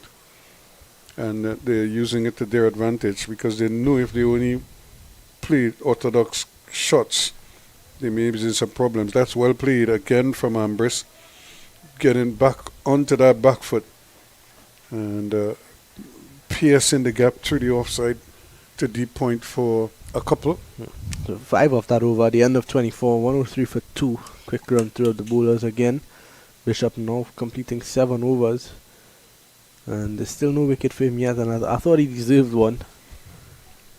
Yeah, he's been quite competent, very tidy. In fact, as a left-arm orthodox spinner, you expect them to be tidy, just like you expect an off-spinner to be tidy. The kind of leeway that you give is to the leg spinner because it's an unorthodox type of action, and you anticipate that they will pitch a couple short. But that's another glorious-looking cover drive. When you're going to get a single for it, but he's playing very well, and having to worry about other players now. Oh, that was in the air. I don't know why I'm thinking that they need another fielder close to the bat. Maybe a slip on another gully even. Because they every so often Ambrose will take a risk, and you want to be able to have players in position so when he takes his risk and it doesn't work, you could get rid of him.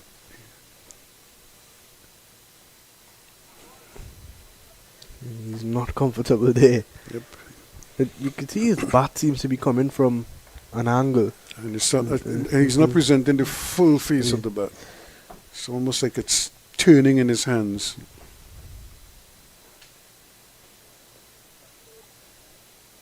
And again, he's trying just to angle the ball away. And not having much success right now. And like I said, feeling this is the sweep shot. That's the principal scoring shot. I think the sweep is going to come out sometime soon. Yeah, it was just a matter of time. Another delivery on the front foot that Sunil Ambrose could not play well enough. And he just pushed it to Kyle Myers pretty much at short cover. Javed Leacock strikes and Ambrose has to go. He made 20, but he could have been dismissed at any time. And all you really wanted him to do was to come onto the front foot. Now that's a perfect length delivery because it's not a over pitched and it's not a short ball, so it's in that in between length. And he had to reach for it. He never got to the pitch of the ball, so he was always going to be under it. And he didn't really try to, as you say, he didn't try to whack it out of the ground. He just pushed. And a dolly, really. Simple catch. So Shadrach Descott is going to be the new batsman in at number 5. And, he himself didn't get as much as he would have wanted in the last game. He's such a talented young cricketer as well.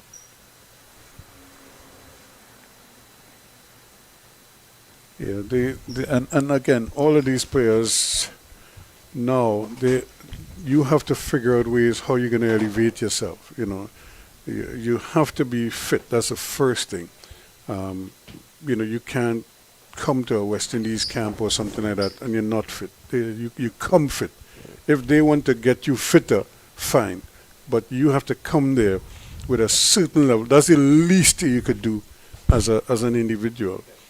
Of course, your batting and your bowling is what would have probably gotten you invited to the camp in the first place. So that is secondary.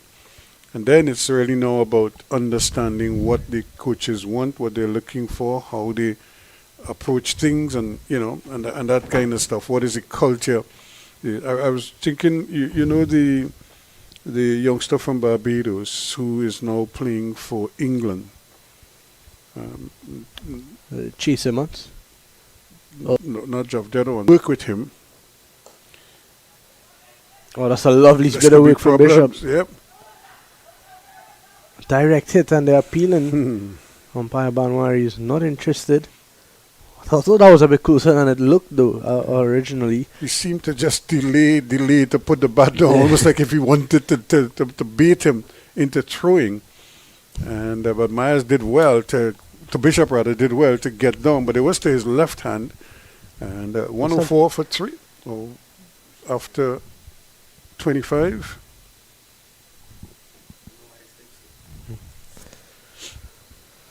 Leacock another good over. 4 overs, 1 for 13.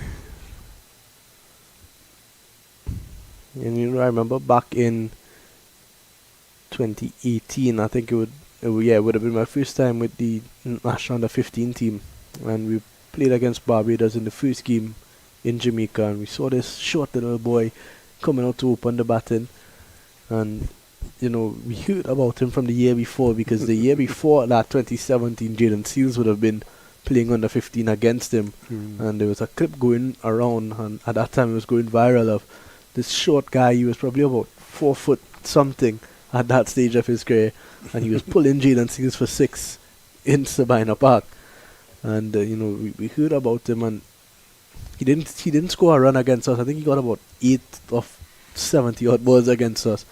And that was the opening game of the tournament. So we was like, what's the big hype about this guy? And then the next 4 games, he scored 400s. Smith is replacing Joshua Bishop now. I think they're going to give Bishop a bit of a rest. And maybe a switch of ends later on. But Kima Smith is going to be bowling, especially now that the left-handers out there. You know, as you're talking about that with some of these players who have these big reputations at, you know, at youth level, and I was just, somebody was making, I think it was in a movie, but that's the general attitude, and the guy was saying, well, that's why I have NBA potential, you know, and he was saying, you know, any scouting report of a 17, 18-year-old is, you know, you can't take it too seriously, because everybody has NBA potential and stuff like that, until the youngster dunked as you say, as a 15, 16-year-old, and he was just climbing up over people. We played there from Shadrach Descott. He's off the mark now. And so there are some people, like I said, they do well at that. When I first saw, I'm trying to remember, Andre Fletcher, same thing, was like an under-13 tournament in Tobago, and he was clearing defense at Shaw Park like it's nobody's business. And I telling you, it was like, I think he had 200 and something with some ungodly figure, like 20 something sixes in. He was just clearing defense, you know, and everybody else seemed stunned that he could hit this ball so hard, and he wasn't quite 13 at the time. you know, and so you kind of you knew that there was something there. It was a question of how could that be developed and harnessed, and whether he would, continue. The batsman here still having problems on the front foot negotiating, even though the bowler Smith is now taking over from Bishop. They're still not comfortable coming onto the front foot to the spinners. And Smith is going to be turning the ball into Bishop, which you'd think is right up his alley. And he's still just struggling for timing. And the sweep once again on appeal. Not out as the umpire. Yeah, that's the get out of jail shot, boy. They rely on that for a bulk of their run scoring. 106 for 3 after 26. Bishop struggling a bit here with, not just timing the ball, but his strike rate as well. He's 27 not out of 51, striking at just over 50. They would have closed the power play at 59. So for them to get that next batting point within the next 30 overs, they need to be at 209 at the start of the 40th without losing two more wickets. So. You never know with Shadrach Descartes. He likes to get on with the game. And but how do the coaches pass that information on to the batsmen in terms of where you need to be, in terms of runs and in terms of wickets? And also the reverse to that is if you lose this many wickets, then you're in problems. You'll have to adjust. That's a good shot. He placed it well. He got right inside of the ball, right, or right outside of the ball, and paddled it fine, as opposed to the big sweep shot that would have probably taken it down behind square, where there is a fielder there. But he paddled it very fine indeed and took it away from. Is that Drake's out there? Drake's could do nothing with it. I played from Descartes, and yeah, you're right about that. I don't quite know how the coaches are going to approach it. That's in the air. He's not hit that well whatsoever, but he's found a gap, and he'll pick up 2 runs. I don't know if that's the best approach when you just lost Sunil Ambrose.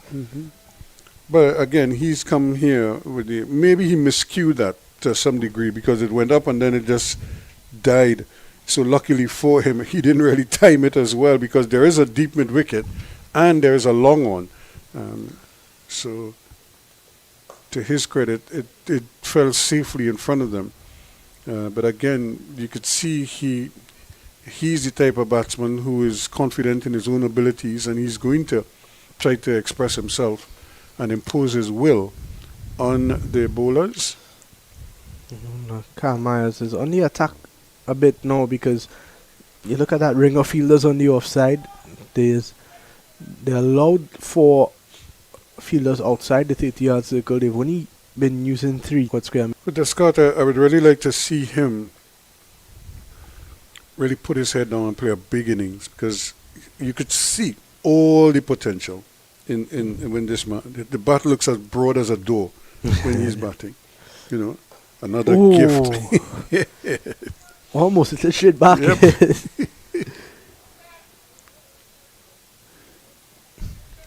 I think Leacock has gotten away a bit a couple of times. Yeah. Finishes another good over though at the end of the 27th over, 114 for 3. And Javed Leacock has been pretty good. Just conceding 21 runs in his 5 overs and picking up the big wicket of Sunil Ambrose. Yeah, and given the we were talking about the bonus points, and I want to go back to why that is so, because the West Indies board and I suppose the new approach of the West Indies team is to try to avoid this whole question of dot balls, because we seem to have an issue with dot balls at every level. Cloudy day here. And so I suppose the board has decided, let's change some of the things, and yeah, you're right.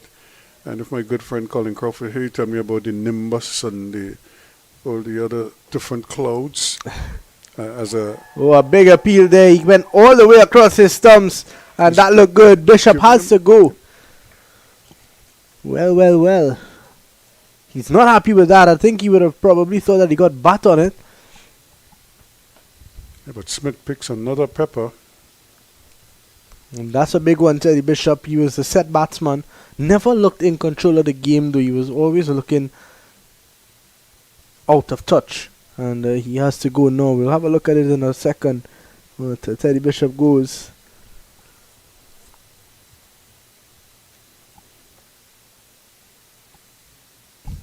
Oh, it's close, you know. It could be going down leg. It could also be hitting leg stump. Yeah, and given the kind of turn that we've been seeing from some of these bowlers, did he get much turn there? This one didn't turn that much, but there was a little bit of an angle with it. And again, it would have been umpire's call once again, because you just look at it. I think the ball had a fair distance to travel, although he didn't go that far out of his crease. But here comes the man in the moment now, Darren Ned. What an innings he played against Leeward Islands in the Branagh Cricket Academy just a couple days ago. He'll be in ripping form and just ready to go. Yeah, it is a great opportunity for him to show that was not a fluke innings, and that he does have the ability to bat and bat well and to be consistent doing it.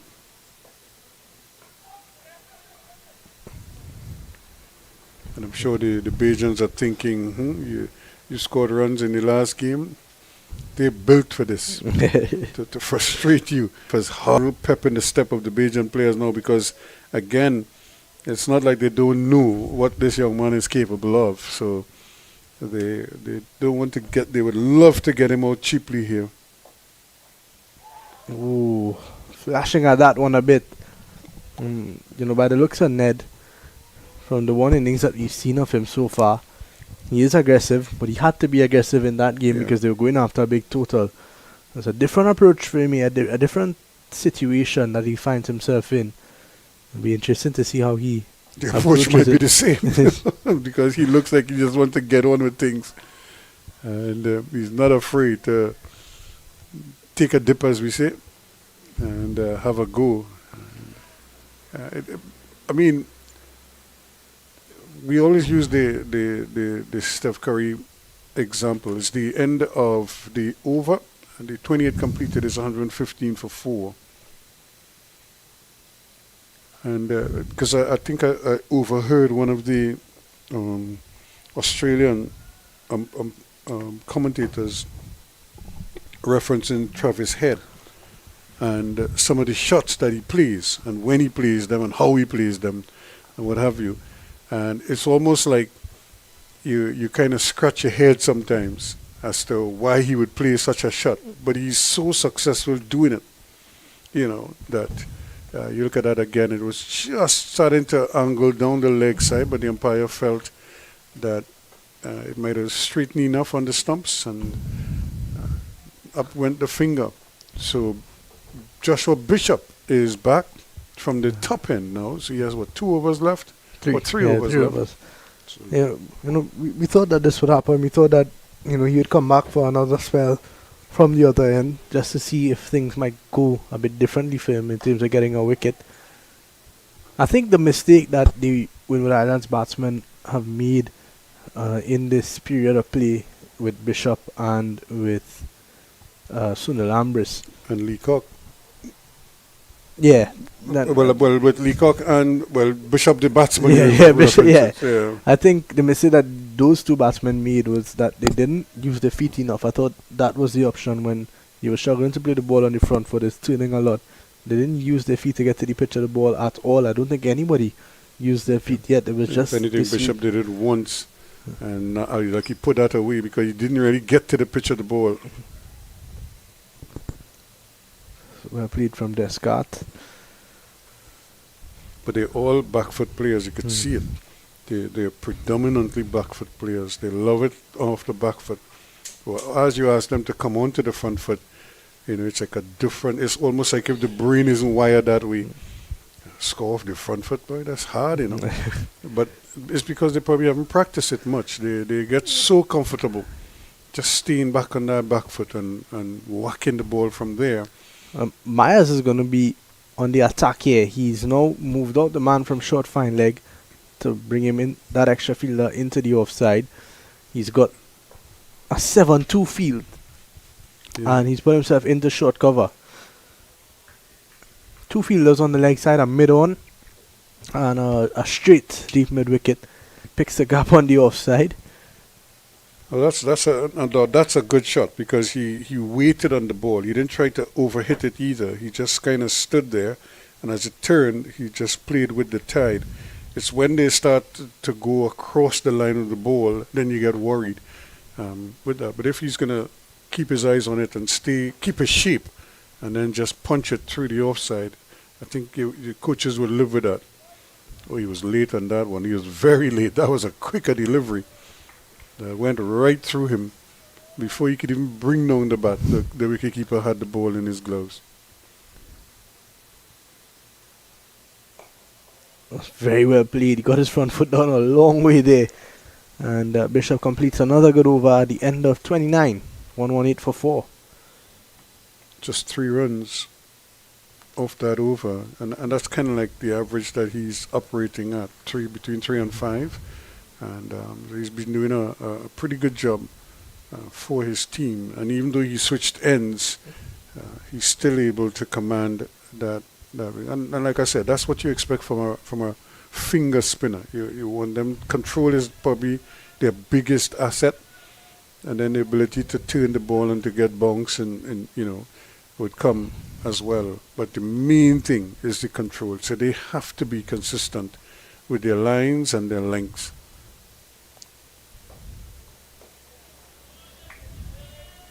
It's the same thing for this man here because he too is a finger spinner, although he's a right-arm off spinner.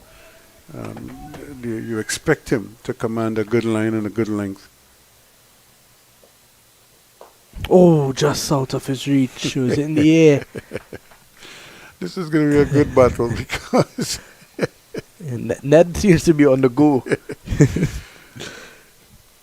Ned is probably going to tell him, he say, if you only throw this up in the air here, I'm coming. And Smith is probably delaying that temptation of throwing one up in the air and just having it disappear out the ground here. And like I said, you really, I just want to see this guy put together a big innings here and see, so people could see for themselves how much talent he has. I think he's one of those players that operates under the radar a little bit because they don't, his record doesn't scream out at you at this level. But I just think that there is so much there to work with that if he's able to really put together a string of success, like you said, if he could put together some big scores. Oh, another loud appeal. That one did not look convincing, and Darren Ned is not happy with that at all. But he has to go. The umpire has given him, and at first glance, like it was going down leg, and it was also a bit high. Yeah, just the whole approach, the shot, the type of shot he was making, you get the impression that the ball was following him going towards leg. You see, look at him, he's here, he's trying to get in, and that ball is missing that leg stump, I would think.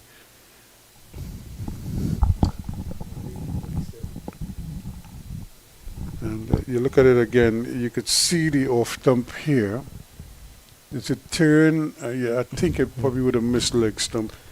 We're going to get on.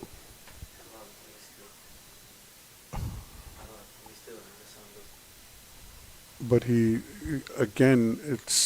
could consider himself a little bit unfortunate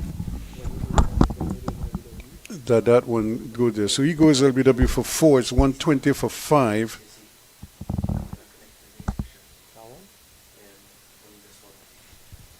So that means Dylan Douglas is the new batsman.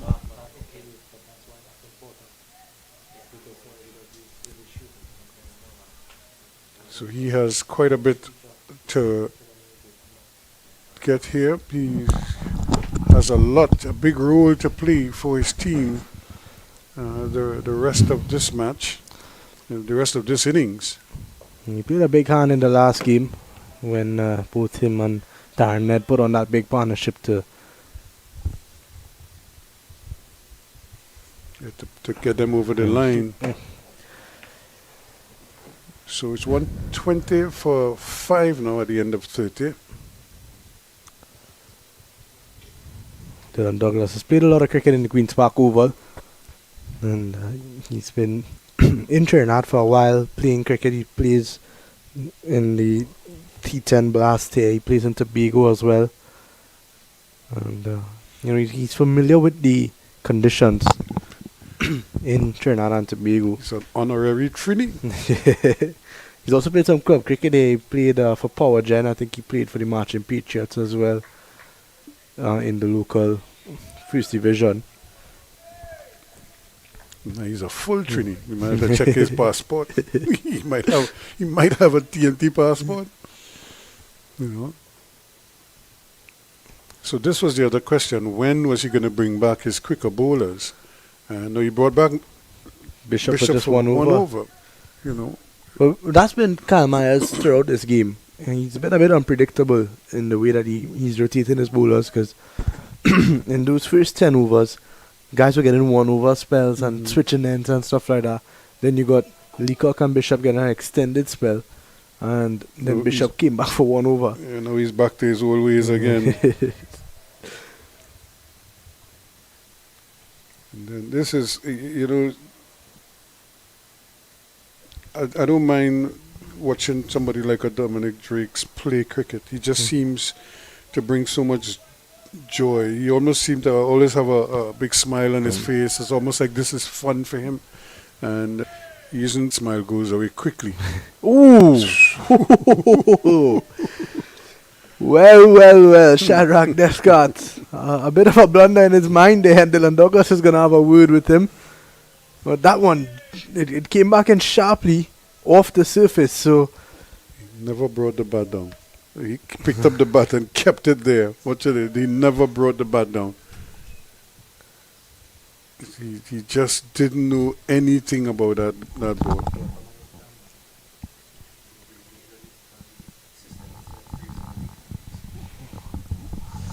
So it was close, but as we say, not close enough. Off the outside edge and just wide of a diving Hakeem Jordan at first slip. And Dominic Drakes he's getting himself into some good work here. He's making things happen since he's came back into the attack. This is good bowling. And like I was making the point, I really enjoy watching this young man play cricket. I'm really hoping that he finds that little extra, you know, that will allow him to maybe get back on the West Indies team and stay there for an extended period of time. And, you know, he's quick enough to cause batsmen, you know, some anxiety, and then he does a little bit with the ball. And he's got that height factor to him as well, where he's going to get some lift. He can bat. He's a good fielder. He's a good cricketer to have in any team. I'm really surprised he hasn't played a lot more for the West Indies. I know injuries at times, at critical times, could derail your progress. But I would have thought that as soon as he was fit again, oh man. Off the inside edge this time.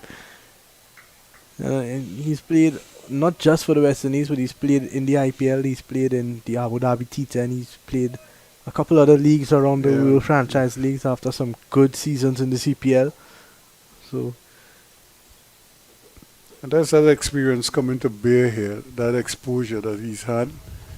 And so like I was saying, I really would like the West Indies to take another look at this young man. good length, well. I don't think they've played any delivery in this over comfortably. At the end, in fact, one delivery to go. He's come back well. You look at his figures, it doesn't reflect how well he's bowled. His first over was good, then he had two bad balls pretty much in his whole spell, maybe three, that have gone for six. So it makes it look a lot worse than it really is. Myers could even consider putting a second slip in because so far I don't think either one of these two batsmen have been comfortable against Drakes. And he's perfect on that length once more. His length has been the key in this over, and he finishes off very well.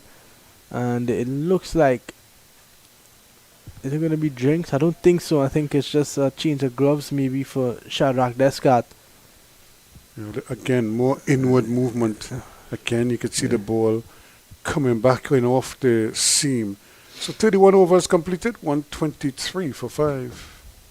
I think Myers is probably going to give Drakes maybe 2 more overs, then give him a rest, bring back Jordan. Because Jordan's only bowled 2 overs. And his first over was pretty good. His second over had a couple of wide deliveries, I think 3 or 4 wide deliveries down the leg side to the left-handed Jeremiah. But that's the plan. But if Drakes picks up 2 or 3 wickets, and then Drakes has to keep him going. Keep going, yeah. This Smith from spell from Kemar Smith has been brilliant. 7 overs and a recording rate of just over 2. He's picked up 3 wickets for 16 runs. Yeah, 2 of them LBW, and just kept the pressure on. That last LBW appeal though, I think it was wishful more than anything, and he somehow got through with it. Yeah. And by having played so much sport, I don't even dangerous, but productive. It's gonna run very close, and he just can't get there. Zachary McCaskey, he pick up a boundary, a much needed boundary, you have to say. Yep, that helps. But again, there's so much risk involved in that. Again, he was just trying to chop a delivery that was so close to that off stump. And it hit the under edge, bunks down and up, and went past the right hand of slip.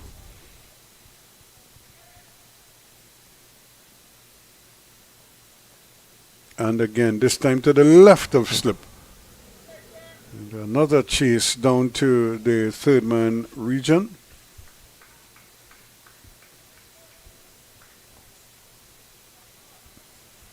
So some production here in this over so far.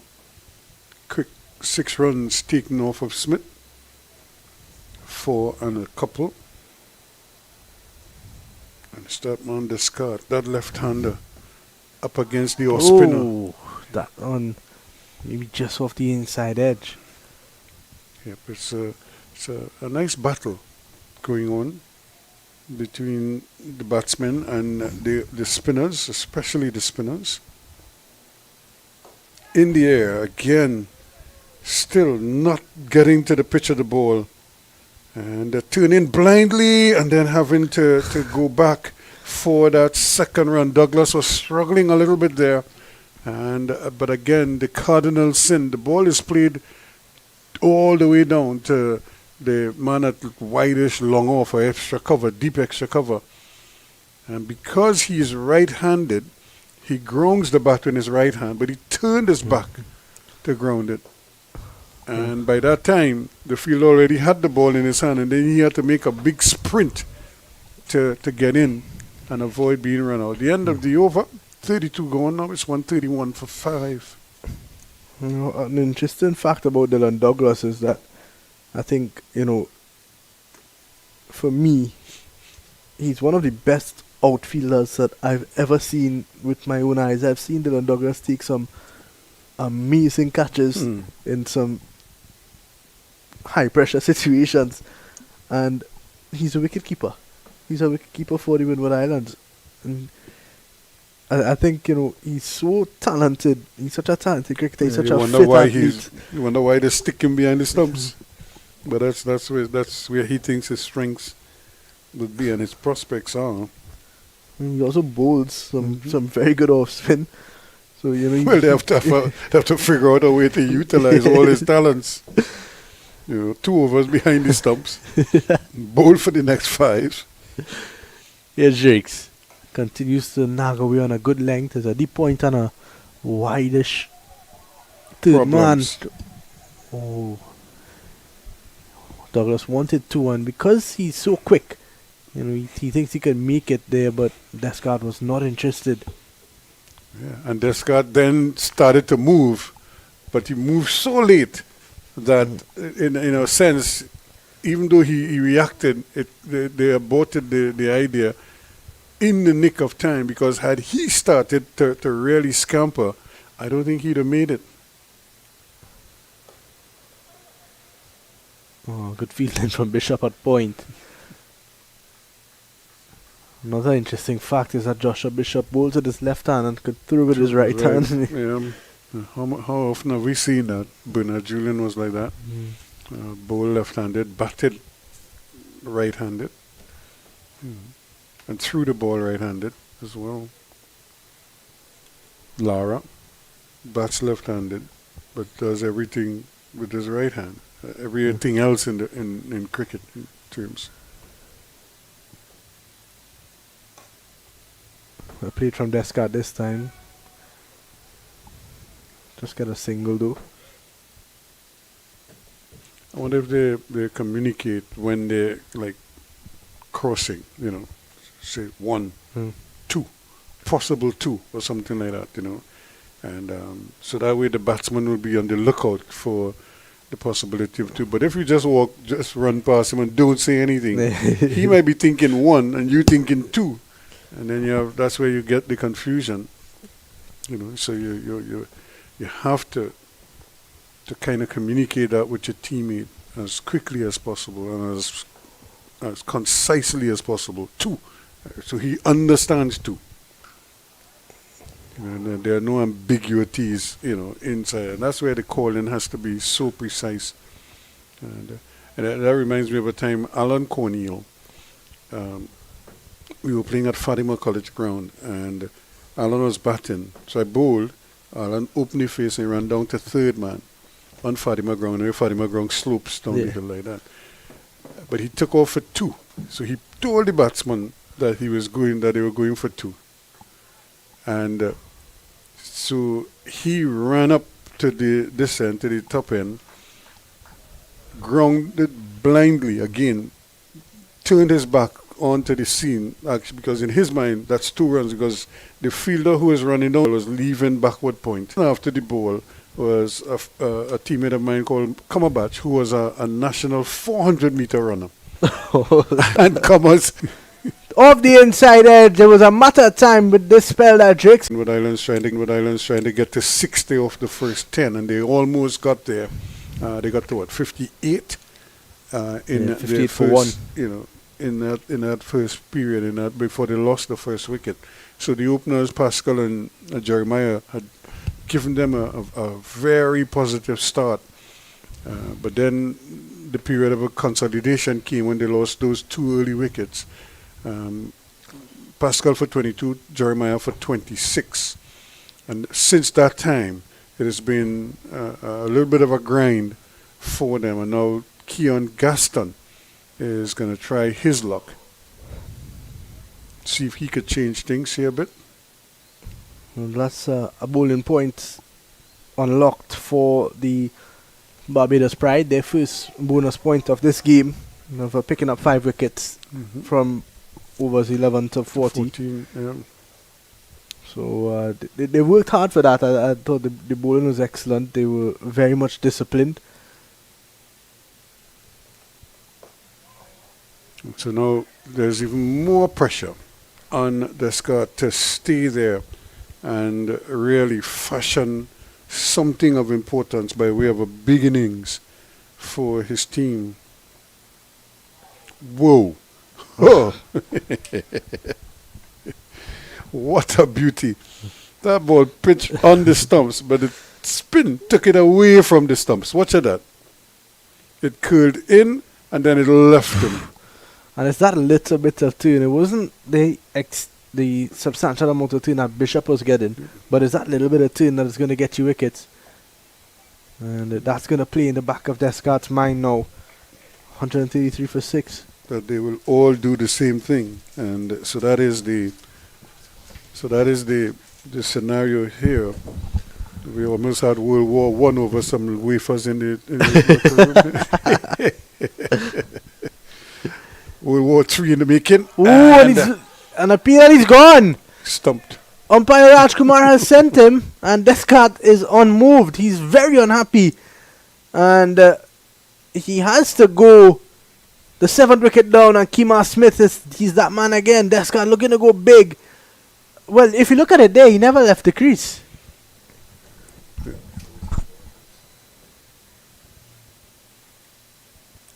Now, was the foot? It never looked like it went out of the crease, or was it? It didn't even look like it went to the air. Slide out of the line, and it's going to be very difficult because the line isn't, because of all the trampling and the scratching that the batsmen have done. You can't see the line as clearly, but there it is. You could just see. Did he sneak out just over the line? The foot, the force of the shot. Did it just drag it, or is it on the line? But if it's on the line and there's nothing behind, he has to go. Yep. But So I don't maybe know. that might be the thinking of the umpire there, that the foot is on the line, but think- because it's off the ground, the rest of the boot is off the ground. Here he's fine. At this stage, he's in, but Yeah. the bail's already off. So, Yeah, so and he's bringing the foot back down now. It's when it was at its full extent there, and the wicketkeeper just kind of blocks it. You see here, is it on the line there? Does he have anything behind the line? You know. it's hard to tell from this because angle. we can't, the scuff marks, the scuff marks takes it away now. He might have just dragged it out there. You know, if you average the line, I need a Sharpie to go across there.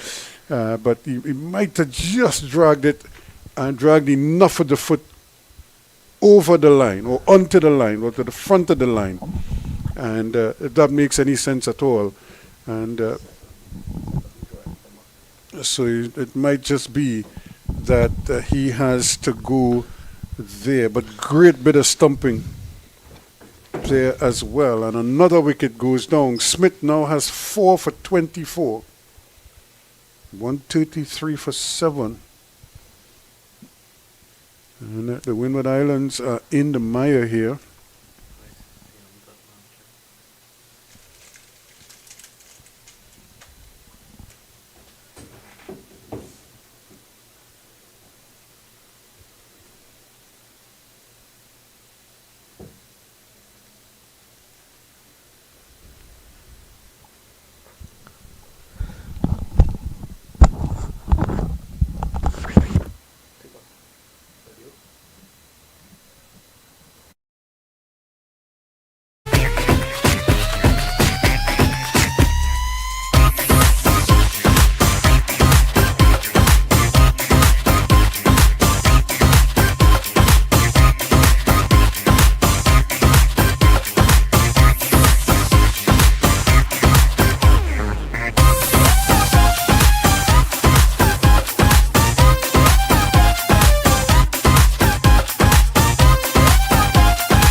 So 4 for 24 to Kemar Smith, and he's been the destroyer of sorts here for the Barbados Pride outfit, and he's in his 9th over. So he has 2 balls left, 2 legitimate deliveries left in this over, plus 1 final over, which we anticipate he will be allowed to bowl out. McKinney Clark is there now.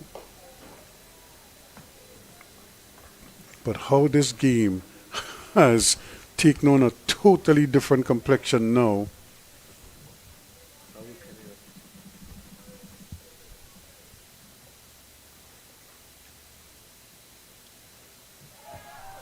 And another stifled appeal, but again, beaten leg stop there. So McKinney Clark has to defend and make sure that he survives, and that he does. 34 gone, it's 133 now for 7. That's a maiden wicket for Smith. 4 for 24. Drakes has 1 for 32. Excellent from Barbados. Keon Gaston has a big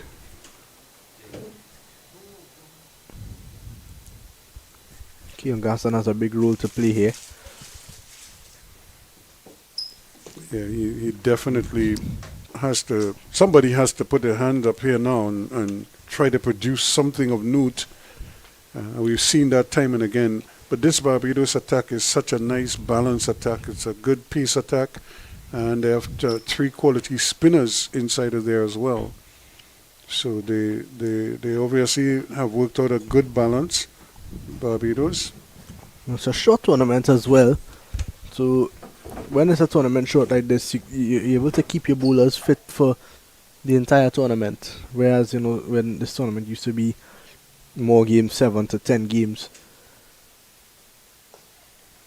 your fast bowlers, especially when they're bowling 10 overs a game every other day, it takes a toll on their body. But it's just a short tournament. You're just playing 5 games, 6 if you're in the final.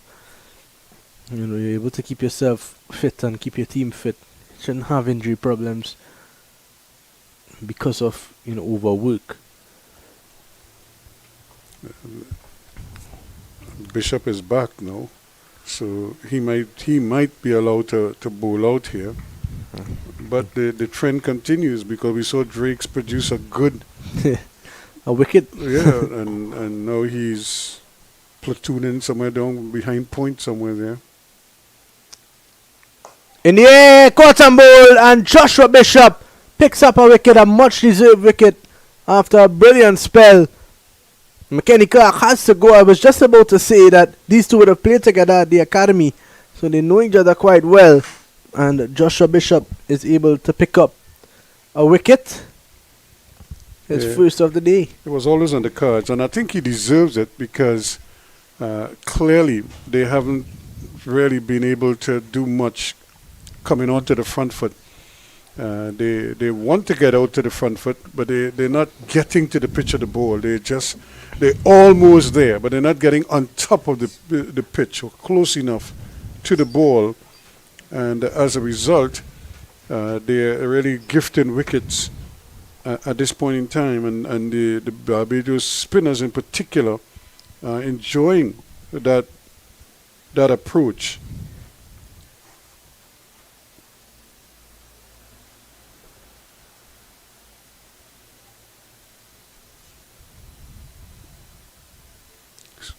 So now the Windward Islands here, this innings is subsiding rather quickly, because when you consider, again, 58 for 1, 60 for 2, then 104 for 3, 114 for 4, 120 for 5, 133 for 7, or 133 for 6 rather, and 133 for 7, and 134 for 8. So they've added 1 run. And they've lost 3 wickets. But the last 5 wickets were just 31 runs as well.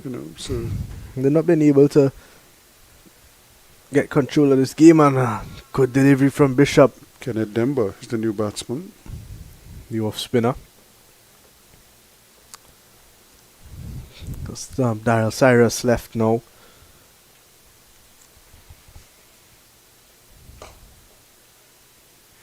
And you would be encouraged if you were Bishop to just hold that line, but he could even now experiment with a little bit of air, just to show some guile, and see if he can't encourage these big hitters at the back to think that they could clear the fences. Well played there from Keon Gaston. The end of Bishop's 9th, 1 for 30. And if I would predict what would happen from this end, is that he would be taken off the attack maybe from Cal Myers. Maybe get Drakes back in to run at the... Well, I'm seeing Drakes... In fact, it looks like he's gonna bowl. Smith, I think Smith is gonna be allowed to finish. They changed the ball. Is it that they changed the ball? Because I'm seeing a ball being thrown off the field. and they have another one. So they have changed that ball. Maybe it's become a little bit discolored, and so they've given him I don't want to say a new cherry, but A different a cherry. different cherry. A leg slip now in play for Kemar Smith in his final over. He's looking for 5. And he deserves it. He's bowled very well. First slip and a leg slip. Here is Smith. And, this one in the block hole. Let's play to Kyle Myers.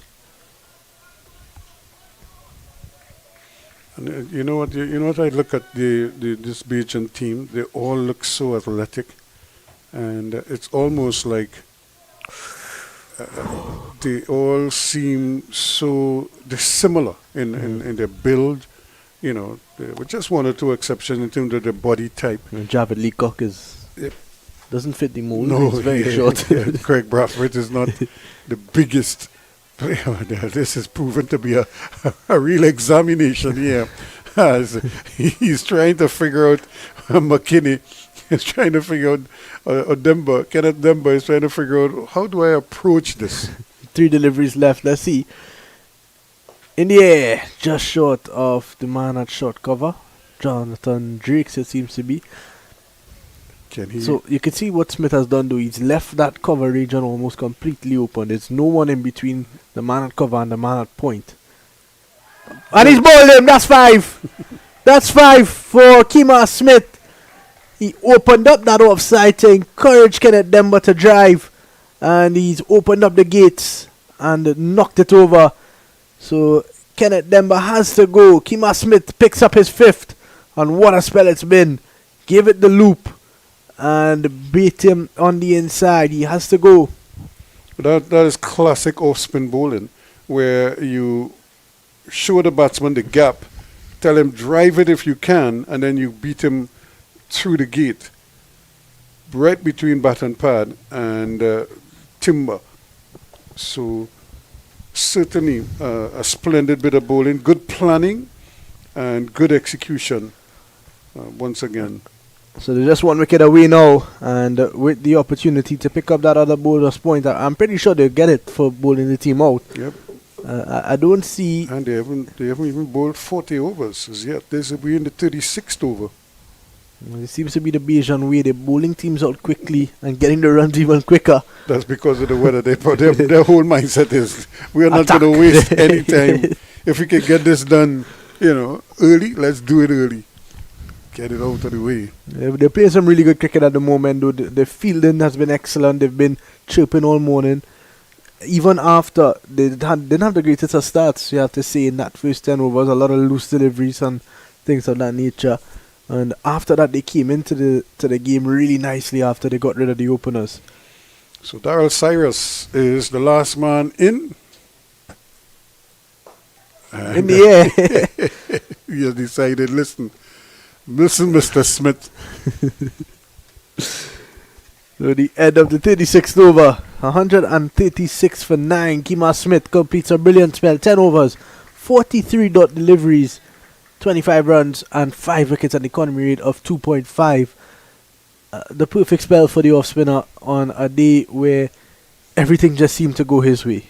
Is it 1 maiden he had in there, or is it 4 maidens? They had 43 dots. 43 dot balls. So we'll we'd have have had a at least 1 maiden inside of there as well. Yeah, 10 overs, 1 maiden, 1 maiden, 5 yep. for 25. Yep. So he's really bowled beautifully. The only maiden of the game, actually. Yep.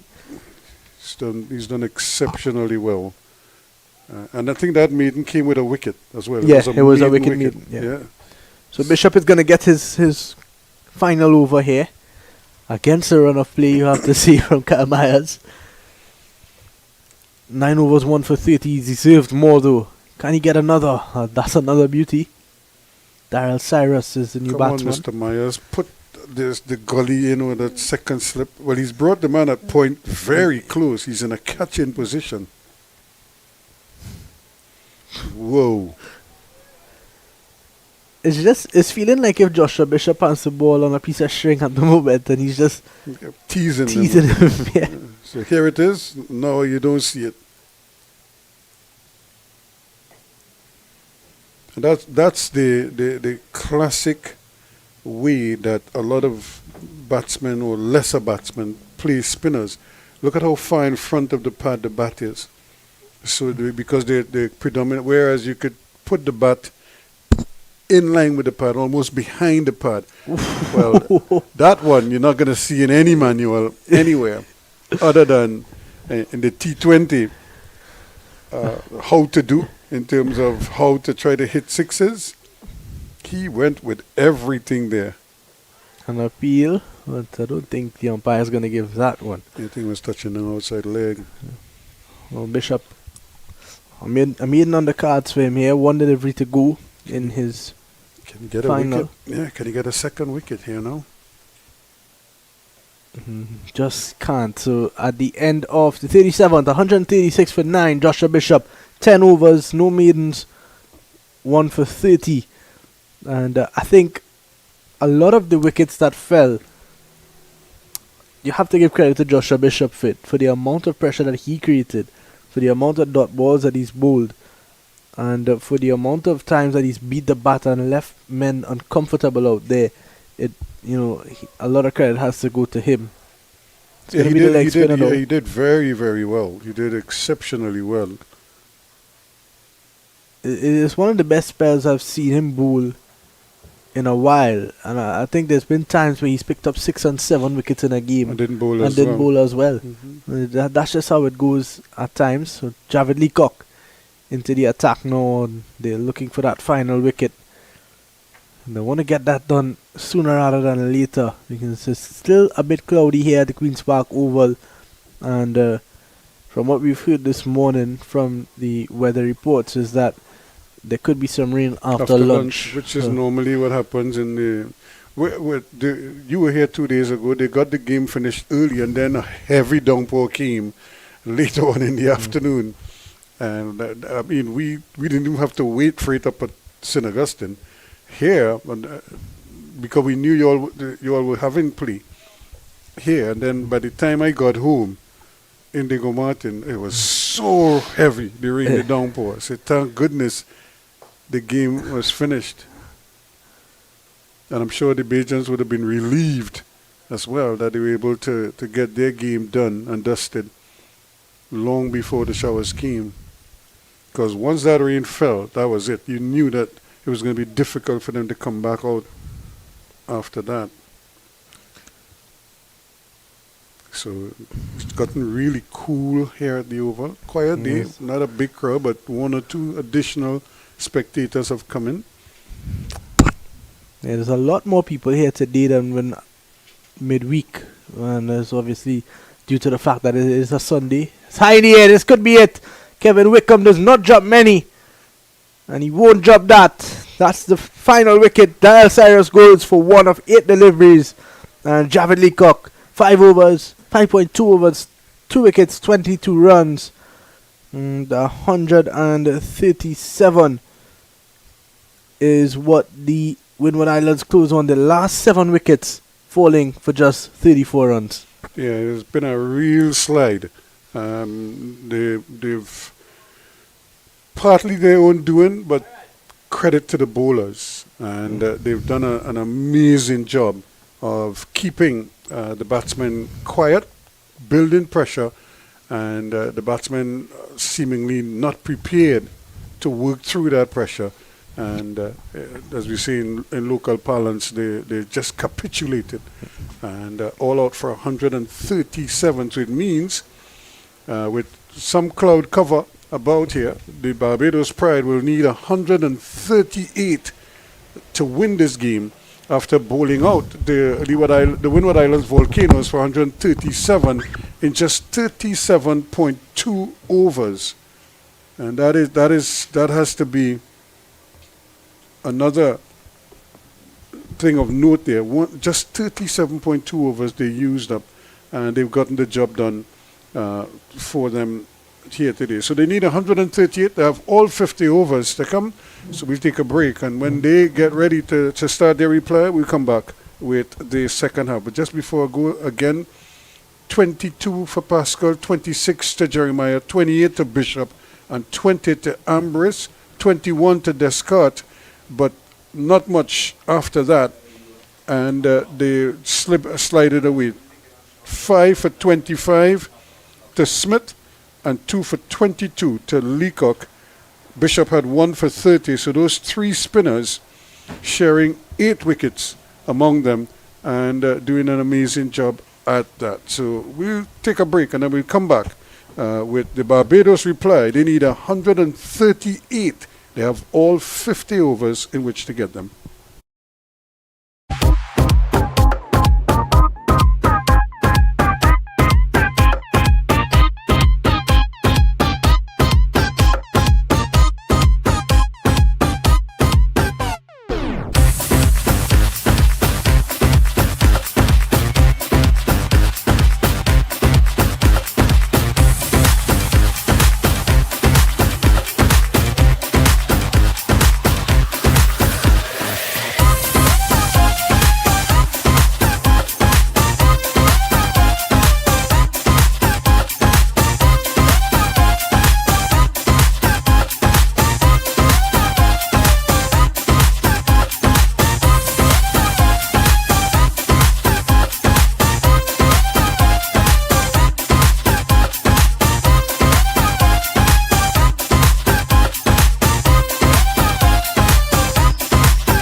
Welcome back to the Queen's Park Oval, where we're getting ready for the Barbados reply to the Windward Islands Volcanoes, 137. So they need 138 for a victory, and they have all 50 overs in which to get those runs. And Liam, you would think this is heavily in Barbados' favor, but based on what we saw in terms of the amount of turn that the bowlers were able to get on the wicket, if the Windward Islands spinners can, as you say, come to the party and maybe pick up a few quick wickets, this could all, it could make life very interesting indeed. But I would still think Barbados will be heavily favored here.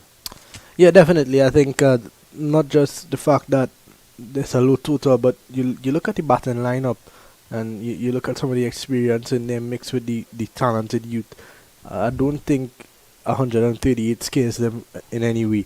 You look back at their last game against the Leeward Islands Hurricanes, where they bowled them out for 138 and chased at 139 in just 23 overs. Oh, it's a bad delivery to start from McKenny Clark, and umpire Banwari is already into the action with his outstretched arm. So 2 runs and no ball over the waist, and it will be a free hit to start the game. Yeah, you don't want to do that. I think it's the worst possible start he could have. It was definitely over the waist. He played that ball near his shoulder, and you can see it from this angle here. Yeah, definitely over the waist. They picked up 2. The starts that these two have been getting. Boucher didn't get off in the last game, but he's got a free hit here, and he's going over cover. 1 bounce into the boundary for 4. So the ideal start for the Barbados Pride. And after 1 legal delivery, it's 7 without loss. Yeah, this is not what the script was for the Windward Islands coming out of the dressing room. They would have been thinking early wickets, and if not, early pressure. But, Boucher, who is not afraid to take risks, is showing you exactly that side of him there. We got joining Nico Boucher out there is the skipper Cat Myers, and he's coming off a half century in the last game. Oh, that's a lovely shot again, with a good bit of work in the field. Yeah, Nico Boucher is really aggressive by nature. He likes to field that bat on ball early, and got the perfect opportunity. Just for the viewers at home who are not seeing the scorecard up just yet, the scorers have not gotten it up, but it's 7 without loss after 2 deliveries.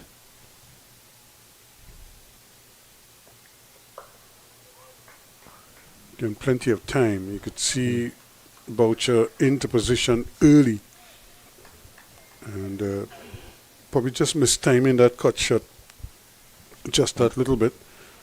And so he's quickly on to 6. Score is up to 7. You've got the feeling that they want to get this done and dusted with quite quickly. You want to take as much, you want to get that bonus point in the power play, and you want to get this one done as soon as you possibly can. Driven nicely again. You see the hit almost every ball in this over off the middle of the bat, and it's his first over in. You look back at that last game where he didn't get off, then the game before that in that 5 over affair, he played some really good looking shots against the young debutant Abdurrahim Toppin. Yep, both of them, both himself and Myers. Myers played an extra cover drive there, one brute of a cover drive. So they're able to strike the ball over 100 very easily. And I think if they could get that done early, they'll get that batting point. Edging! And he's gone! Well, McKenny Clark pitching the ball up, getting it to swing. And he sends off Boucher with a celebration. Yeah, that was a brilliant delivery. Pitching up right up. Remember we were talking about Drakes and how Drakes was giving the ball a little more time to just to do something in the air. And that one just nipped away and hit the edge. Big drive from Boucher, but he has to go. Good catch taken as well behind the stumps from Douglas. And that is the end of him. 7 for 1. He didn't really get his foot close to the ball when you look at it. And just sort of threw his hands at it a bit, pushed at it. And he has to go on. This is what I like about the Windward Islands, though. They know they're under the gun. They know that they've not gotten the best of starts to this game when it comes to their batting. Zachary McCaskey is walking out to bat here, and everybody's in position. Yep, they're ready to go. You know, they're not mucking around, and that just tells you that they're tuned in and tuned on. Yep. As to what is required here. McCaskey's coming off some runs in the last game. Scored 60 against the Leeward Island Hurricanes right here on this Queen's Park Oval wicket. He hit 5 fours and 2 sixes. Oh, he'll be looking to get himself off to a good start here with McKenny Clark after a nightmare start. He's picked up the wicket of Boucher. And again, that's not a bad delivery first up, because he was touching down again right on that off stump and just a little shape away. But well played by McCaskey. But he couldn't score at the end of the over. 7 for 1 after 1. It's looking like it's going to be the off spinner, Kenneth Demba, who's going to take over from the Branagh Pavilion end. And maybe it's not a bad idea to Cam Myers. Have to wait and see how he decides that he's going to approach this one after losing Boucher in the first over. Might just have to temper himself a bit. You don't want to lose another wicket because you want to get that batting point. If they can get that batting point, they already got 2 bonus points in the bowling department. If they can get one more in this low total, it will be a perfect result for the Barbados Pride. Expecting that they win the game, obviously. But it looks like it's going to be Demba and deep mid wicket and long on. He has to bowl straight. He can't give Myers anything outside the off stump because he'll go over cover. Ooh. Myers almost created his own demise there. And it was a short ball. He probably should have put it away. And it almost played on. In the air, shit to the man! And Kyle Myers has to go for a duck. Demba strikes. And the ideal start for the Windward Islands. Both the openers back in the shed. And they've denied them a batting point. Well, this is a remarkable turn of events here. Because we always suspected that the spinners might have a say in the game. But talk about a gift here. He didn't really get behind it. You look at it from this angle. When he played it, his back foot, his front foot in fact went away. And he pushed the ball off the back foot, but he wasn't over it. Straight at Ambrose. Yep. And Ambrose accepted it quite gleefully. He was pushing away from his body, so Myers has to go for a duck. The dream start for the Windward Island Volcanoes. And Kenneth Demba, just off his second delivery, picks up the wicket after almost getting him chopping on in the first ball. So what a remarkable turn of events here now. And Barbados have really dug themselves a bit of a hole here. And who's going to get them out of it? But we said, this is such a deep team that look at who's straight into the wicket now, Craig Brathwaite. You look at the players that they've still got to come. Craig Brathwaite obviously is heading out to the middle at the moment. You've still got the likes of Jonathan Drakes, Dominic Drakes, who's a good all-rounder. You've got McCaskey's out there at the moment. So they've still got a lot of guys that could contribute. And you've got the likes of Kemar Smith, who could bat. Bishop, another one who's pretty much an all-rounder. Yeah, so it's you call those names and they all have shown the ability at different times to Kevin Wickham, we forgot Kevin Wickham. to be able to not just score runs but score big runs, score hundreds. So you want you still have to back Barbados to get the job done here. But however, another wicket or two, and then you have to make an assessment here, and the Windward Islands will be thinking, boy, we right back in this game now. And this might be another wicket that they would crave, that of Craig Brathwaite, because he could stick around for a long period and maybe frustrate their efforts. But that's what I think, that he's the perfect guy you would want out there in a situation like this, because he's a guy that is going to occupy the crease. And he's going to have to do that one again. But it's, his reputation speaks for itself in the sense that he's really an occupier of the crease in a lot of ways. Does he change his stripes here now? Good bit of fielding there from McKenny Clark. Made himself a name in the CPL for taking some spectacular catches. Yeah, good athlete, good nimble, nice fast twitch muscles, able to cover ground quickly and has a good pair of hands. All of which would help Demba though. His line has been more towards middle and leg. Just playing around his pad a bit there, McCaskey. But I'm thinking whether he should maybe try the off stump a little bit more and see if he could get the ball to spin into the stump, maybe into that middle stump. Yeah, but you could see he's starting everything on or about middle stump, so by the time it gets to the batsman, it's leg outside leg. Yeah. Craig Brathwaite out there now, 64 List A games under his belt, an average of 35, 300s and 950s. He's been more focused on first class cricket. This was well played from McCaskey. He's timed it really well, and the chase is on for the man at mid wicket. It's Ambrose again running a fair distance, is it? I think it's Ned actually. Actually, it was Ned, yeah. Or is that Jeremiah out there? Yeah, trying his best to overhaul that. Had a long chase.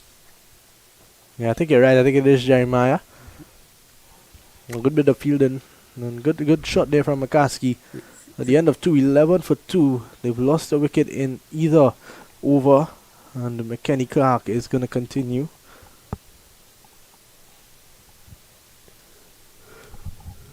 A dream first over for him, despite the very disappointing first delivery. But he recovered well, and then he got hit for the 4 with the.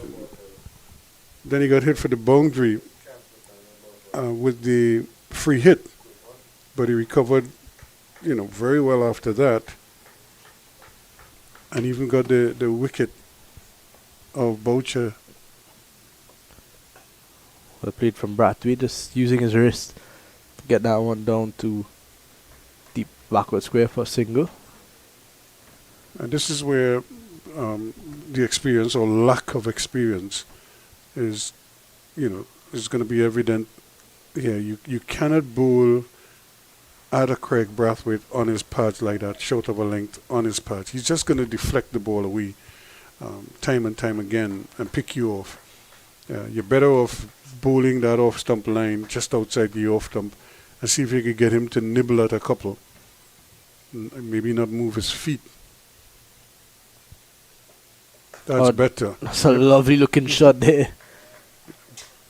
It's a good shot from McCaskey, but that's the line you want, and the length too, because that's the length that he got Boucher with. Boucher was driving, he saw it, and he went after it.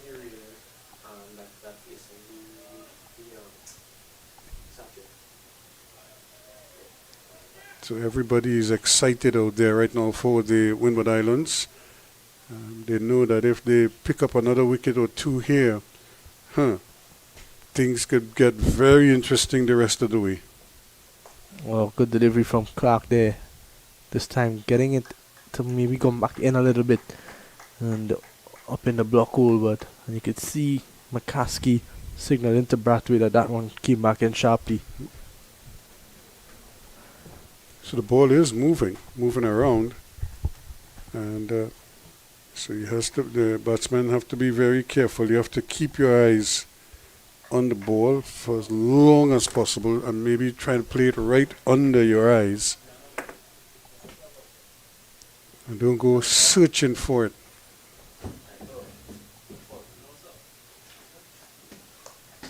Flicked away.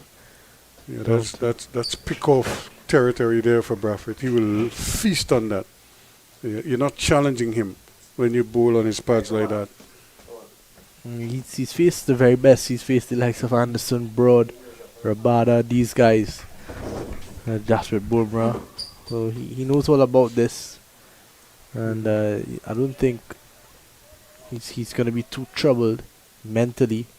If he gets a good delivery, it's a good delivery anyway.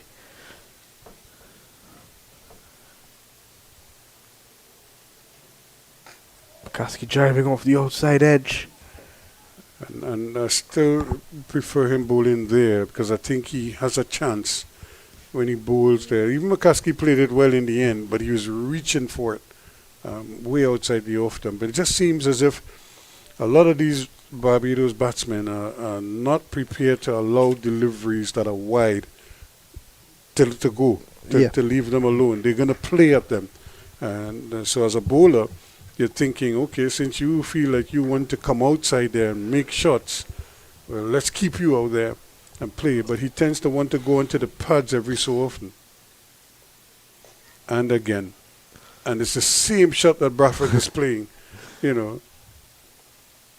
I'd like to have a look at that again because it didn't seem all that straight. I feel like Bradford maybe got across his stumps a bit more than he would usually and was able to work that one into the leg side. We'll have a look at it again. 17 for 2 after 3. Yeah, you look at it, it's just not about that off stump. Yeah, he was right across it. Well, again, that should be an indication that you don't mind if he's going to go there and try and play that shot. If he misses, he's out. Yep. Yeah. But if you could force him to keep playing it, but and push him wider and wider, push him further and further across to the off stump or beyond the off stump, and then if you could just do something, a little something extra with the delivery, an effort ball. So a very interesting period here. And like I said, this is where Craig Bradford could really flourish for the Barbados team because he could relax and just bat. Yeah, it's a role that he's accustomed to, spending time at the crease. A good drive again from McCaskey. He looks more determined than anybody else to want to get onto that front foot and drive the ball. But as we've seen with the spinners, coming onto the front foot and driving could be hazardous to your health. He wants a single and has to go back. And the return, though, is way off target. But Demba did well to take the pace off of that one. 18 for 2 in the fourth over. And a good delivery from Demba. Kenneth Demba, 1 for 5. Had the prize wicket of Myers.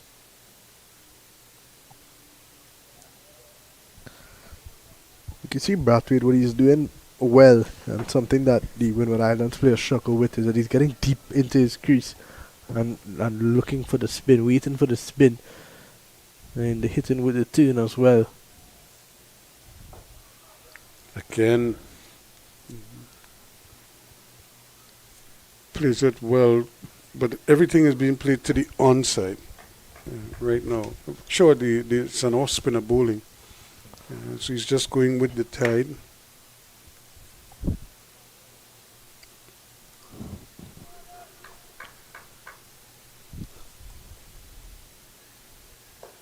In the air. Big effort there, just out of Ambros's reach. And You could see him, he's still on his knees there, probably praying. And thought he had a chance there, but I was living dangerously on that occasion there from McCaskey. But he got away with it in the end.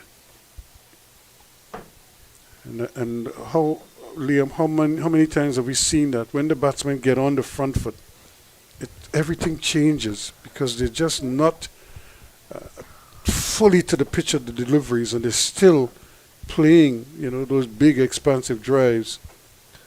I think if you look back at that delivery, he was off balance when he played the shot. His back foot was in the air, and he didn't get over the ball completely. So you can't play those drives when you're not over the ball completely, because exactly that happens. You hit the ball in the air. Here is McKenny Clark to continue. A lovely shot there from McCaskey, straight to the man at deep point though.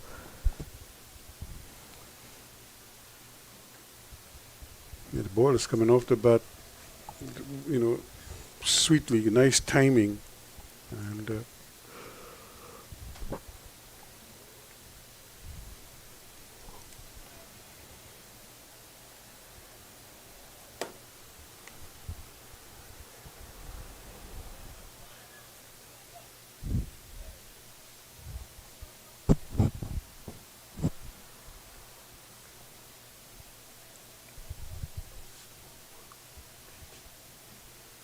no real change in the field, but it's just hoping to corral Brathwaite here. And as they're saying in Barbados, that's meat and gravy for Craig Brathwaite. They're very experienced young man. You just stay away from the pads as much as possible, and don't get sucked into him walking across the stumps and thinking that you're going to get him out eventually, which you might, but it might cost you a good 30 or 40 runs before you do in fact get a breakthrough. Look at the change in the field now though. He's got no mid on, he's got a very short, almost an extra mid wicket. He's got a man just for the square, and he's got almost a leg gully. And Craig Brathwaite is going to continue to play that shot. Yep, he's a no ball signal there. First we've seen of that, but he probably just striving for that little extra piece.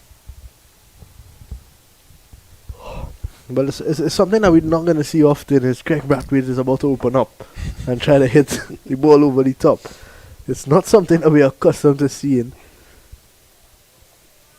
Well, let's see how he approaches this. We've seen Shea Hope make the transition from almost an exclusive test cricketer to a very excellent limited overs cricketer, including the one days and the T20s. And he's done very well. He's a premier batsman in white ball cricket.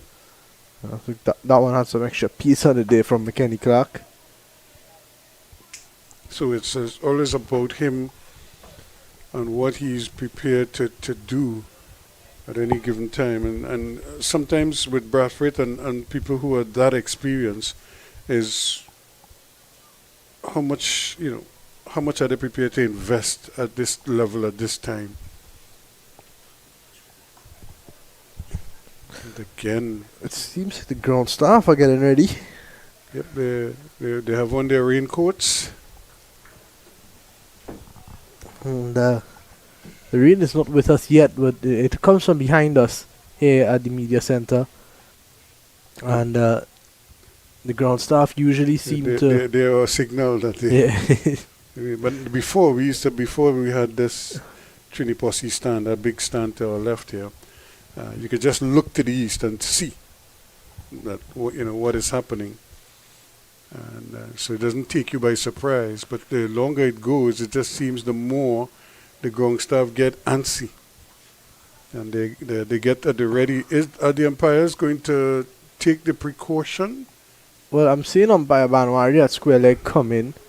The players are not interested in bowling at the moment. The two batsmen have met in the middle, and I think they're changing something. a helmet. I think they're getting a short leg in. Something. Yep, it looks like they're going to continue and they're going to try and pile on the pressure here. Because like I said, Craig Braffett is just getting into the stumps and trying to deflect it through the onside. So they're going to try and see if they can pick him up playing that shot. Now what is one of his strengths could be his weakness. You can just see in the background there, the ground staff are getting the advertising boards down, which means that they are prepared to head out into the middle as McKenny Clark runs in. Brathwaite pulls in the gap, and well done Shadrach Descartes. It looks like he got around, and that area has been an area for concern from since the very first game, where it's a bit softer. Yeah, we saw somebody trip. Remember earlier today? Yeah, I think it was Joshua Bishop. Yeah. The ball was nowhere near him, and he just catapulted over, make a big somersault. And a couple of times in the first game as well, the Jamaican players were struggling a bit. It's Clark again. Oh, Brathwaite looking to drive, but that one coming back in. That's an ugly shot. It's not Craig Brathwaite. Yeah, you know.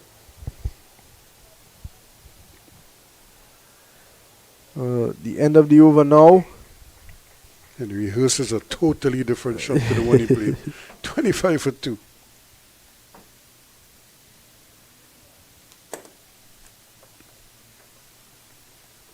So now you're keeping your eyes on the scoring.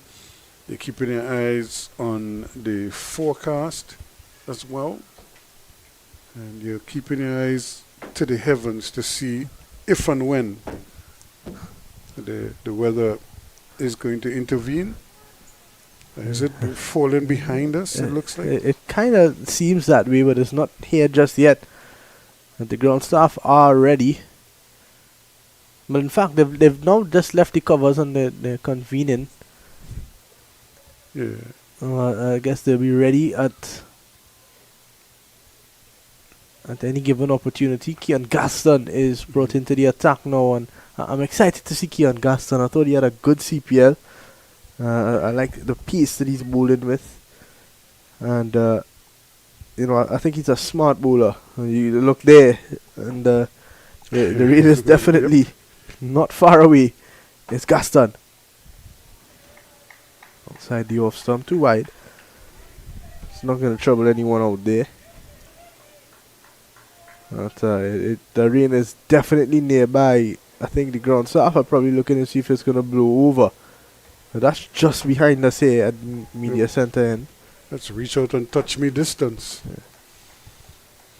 And still we don't have a drizzle here at the Oval, which is amazing. Yeah, man, I'm in shock. Driving straight to the man at mid-wicket, short mid-wicket. So they're still on the attack here. Slip, a short third man, a deep backward point, cover point, short cover, mid-off, mid-on, deep backward square, and McKenny Clark is at short fine leg.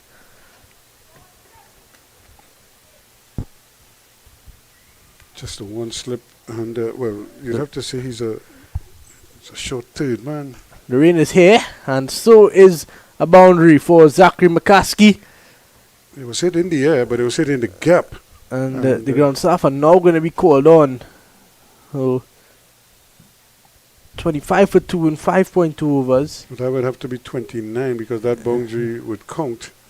And I think he just, because we at the end of the over, it was 25 for 2. So that would push the scoring up to 29 for 2 when the rains joined us. It's coming down heavy here, so yep, there's the update. 29 for 2, 5.3 overs. McCaskey's on 11, Brathwaite is on 8. And we are going to take a short break as the ground staff are getting the covers on. When we come back, hopefully we have more action as the Barbados Pride require a further 109 runs to win from 267 deliveries.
Thank you very much. As we welcome you back here to the Queen's Park Oval, as you could see, not much has changed here in terms of the actual conditions of the outfield and the wicket and everything. So kudos to the ground staff for ensuring that they got the covers on quickly, they got it on in a timely fashion, and to the umpires as well for sensing the danger, taking the precaution to get the covers on early enough.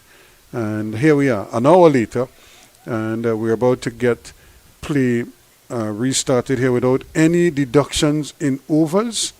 And so that's, as I say good afternoon to you again, Liam, and that too is critical because it means that Barbados could still continue to play the way they've been playing.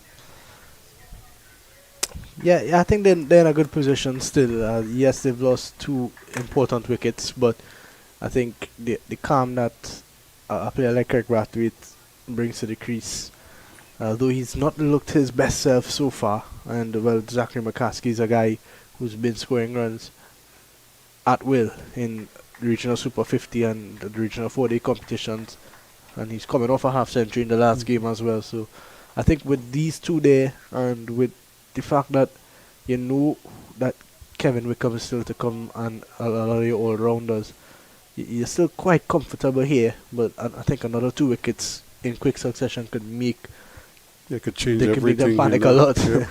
So 29 for 2, Gaston will continue. Edging, and he's dropped. You can't drop those. Well, he got his hands, and they're going to get 2 runs. He just seemed as if he just froze there, and that is Daryl Cyrus. He got his hands to it. It's almost like he couldn't believe that the ball was coming to him there in that short third man position. A nice, comfortable height, and he put it down. That would have been a big wicket there because it's the dangerous McCaskey. You can't drop those catches when you're defending 138, and you've got a guy like McCaskey who's in some form. Every moment like that counts. Have to see if they make. Edged again, and that one went through between the keeper and the first slip. Well, in quick succession. And you know, we were making the point that when there are interruptions like these, it tends to favor the fielding team because the batsmen have to kind of recalibrate and get going again. Here, 2 chances in quick succession, and on both occasions they failed to take them. I think you're looking back at that replay there. I think Sunil Ambrose going to his left might have had a better chance. It was a lot closer to him than it was to Douglas. And he just kind of put his hand out there, almost in a half-hearted fashion, almost like if it was an afterthought to put his hand there. And he didn't really go for it to catch it. But that would have been, oh man, Gaston must be fuming right now. He's the man that's making things happen at the moment. A very good start, his first over. It went for 10 when, you know, he got hit for 4 right before the rain break, and then that second 4 just past the keeper and the first slip. So I think he's making things happen. You've got to keep going on that regard, and I think with McKenny Clark, he just needs to go off of that momentum and try to continue and pick up a big wicket here. Yeah, the hunt for wickets, it's on. That's what this is about here now for the Windward Islands, the Volcanoes. They need wickets. That's probably the only way they will get a victory here today. And boy, what a break. McKenny Clark, Zachary McCaskey must be thanking his lucky star, whatever he ate or whatever he got in that break. Whew. 2 slices of luck back to back. Oh, Brathwaite drives. That's a good looking shot. Not getting the best connection, but he'll pick up 2. Welcome runs. Yeah, and that's the frustrating thing with Craig Brathwaite. He doesn't bludgeon the bowling. You know, he doesn't beat you into submission, but he will pick you off, time and again. And like I say, when you have somebody like a McCaskey at the other end who, as we've seen, is more likely to dominate the scoring, And if he continues to enjoy the type of luck that he got in that last over, this could be a tough time for the Windward Islands. But they can't drop their heads. They have to keep going. So his clock into Brathwaite.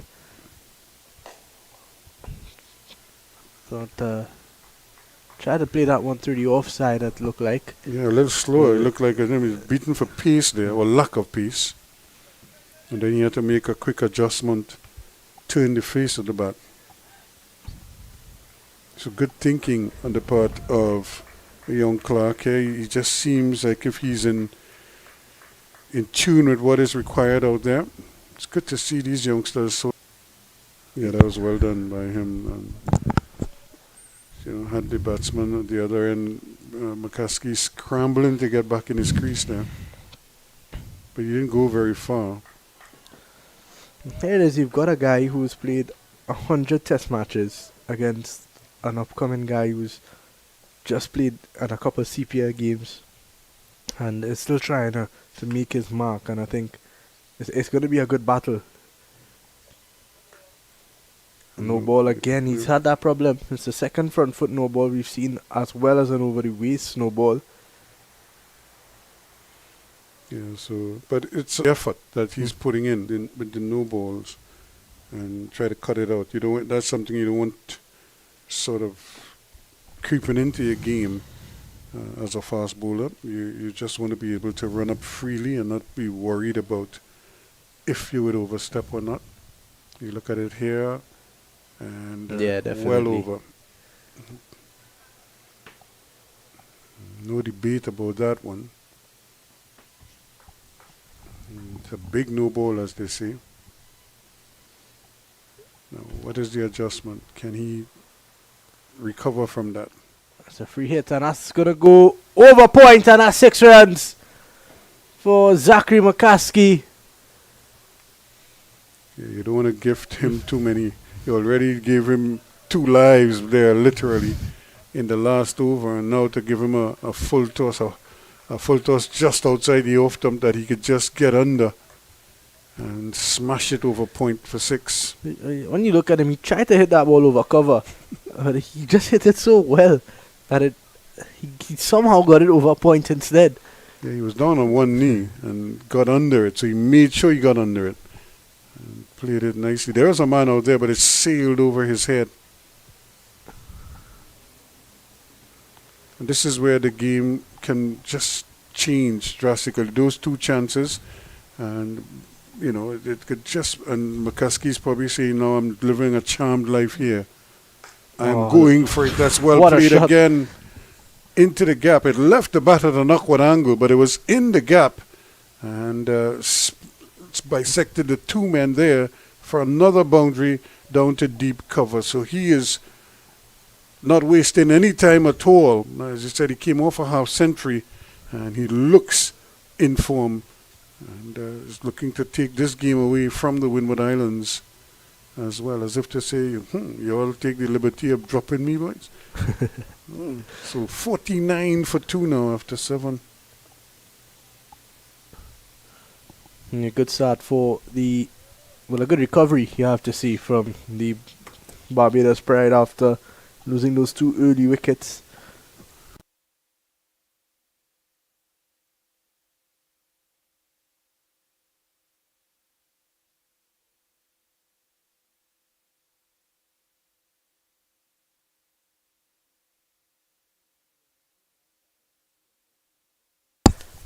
It's nothing against Demba, but Gaston just created 2 chances that was dropped by his teammates. Should have had McCaskey. And he's been taken off the attack after 1 delivery, unless they plan on bringing him back from this end. Yeah.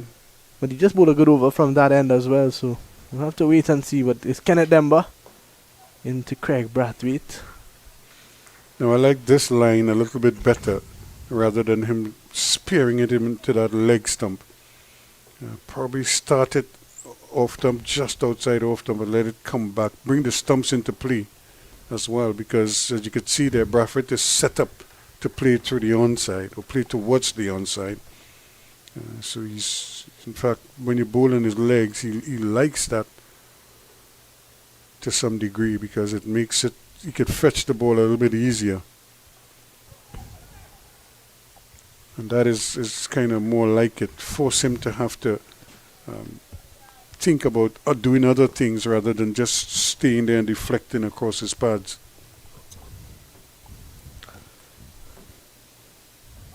Once again playing around his pads.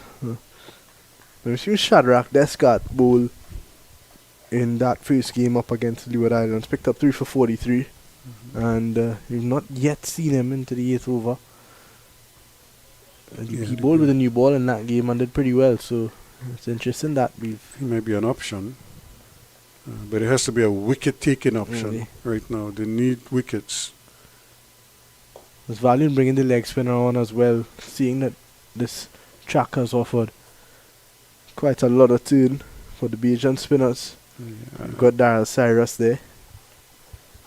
Could try him. It wouldn't hurt, and maybe now is the time to try him. See if we can get a breakthrough for you quickly. And if it doesn't work, then you go back to, what worked before, or what you felt, what you feel that might be a better option after that. But at this point, you need somebody to do something special for you. Partnership 43 of 41 deliveries. Them are bowling well to our plan here. This has them playing into the field that he wants them to. One of the over at the end of 8. It's 50 for 2. Yeah, so their 50 is up after 8 overs. And when the Windwards batted, their 50 came in the 9th over. So they're right there, sort of level pegging. But they didn't lose a wicket at that point. That point, yep. It looks like Keon Gaston is going to switch ends, just as we suspected. But I thought he bowled well from the other end. Yeah. Have to see how he settles in this time around. 50 for 2 and 8. Partnership of 43. So they're just about 6 and over, which is, standard for them. This is what they wanted to achieve. And they have the batting quality to do it. The challenge for them was to not lose, more than the 2 wickets.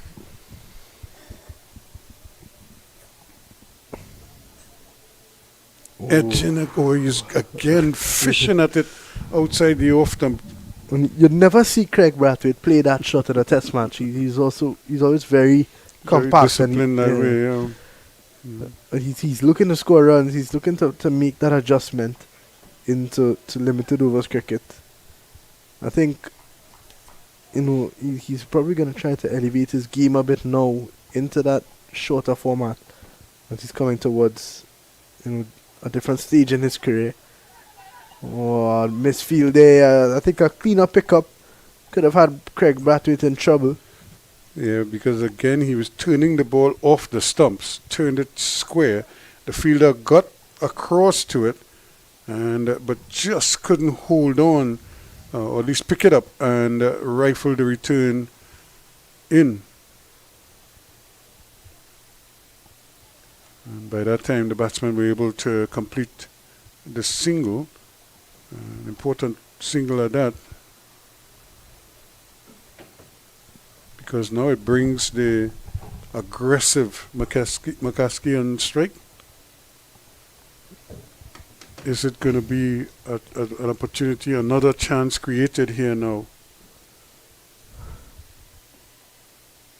Oh, that one. Look at where the keeper it's wrong late, actually took the ball. He took it with his left glove on his left side when he was going to his right, and he might have slipped as well, but then the ball seemed to curl late on him. Look at it. He was going right and the ball is going left. So a good take in the end. He looked in shock. Look at his facial reaction. You're wondering if he's playing at Lord's.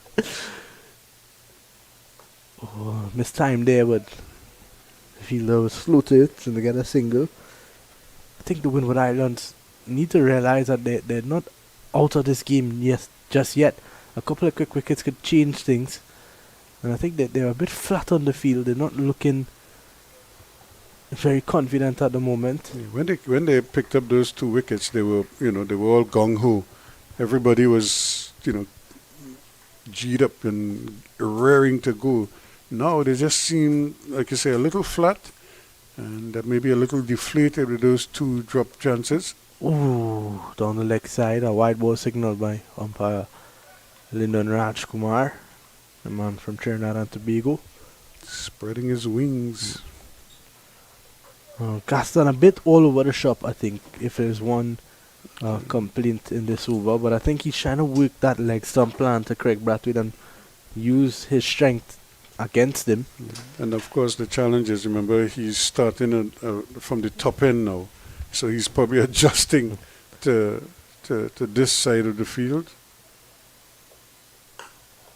So good length. Retreat to Teddy Bishop at short cover. And that's where he needs to plug away. I've always said, if you're not going to get wickets, then don't concede runs unnecessarily. Let the batsmen make runs. If they hit you for 4 and with a good shot, turn you around, just flick you away. Let him work for those runs. And here you go now. They give him the single. Because the ball it seemed like it was going to be an easy take there for Teddy Bishop until he deflected it away. And they eventually got the single. And 54 for 2 after 9. Look at the batsmen to come. Dominic Drakes, Kevin Wickham, Hakeem Jordan. Drakes and Jordan would consider themselves bowling all-rounders. Kemar Smith as well can bat. But I think the last real senior batsman to come is probably Kevin Wickham. Senior in the fact that he's an out-and-out batsman. He is still very young into his career. He's got a brilliant 100 last year here in the Queen's Park Oval. Showed real character with that. They're working Craig Brathwaite out quite easily here. He has to be careful, and I'd like to see him probably bowl a quicker one, a quick straight one. See how Brathwaite adjusts to it. He's not going to be bothered there. He's a strong player of spin. I think if there's anything that he's been guilty of across his career is playing across that front pad, which has seen to his demise more times than not. Once again, working this one onto the onside. And Kean Gaston gets around. Brathwaite gets off strike. And he would like to be bowling as many deliveries as possible to Craig Brathwaite in every over until he gets him out. But I think he might fancy his chances about that.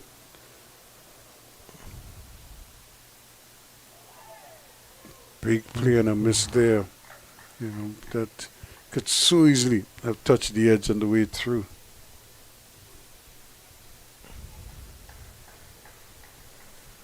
So McCuskey living a bit of a charmed life here. Had those 2 big chances right after the break. But he's still there. And he's moved on now to 28. So this one well, but 3 to the man.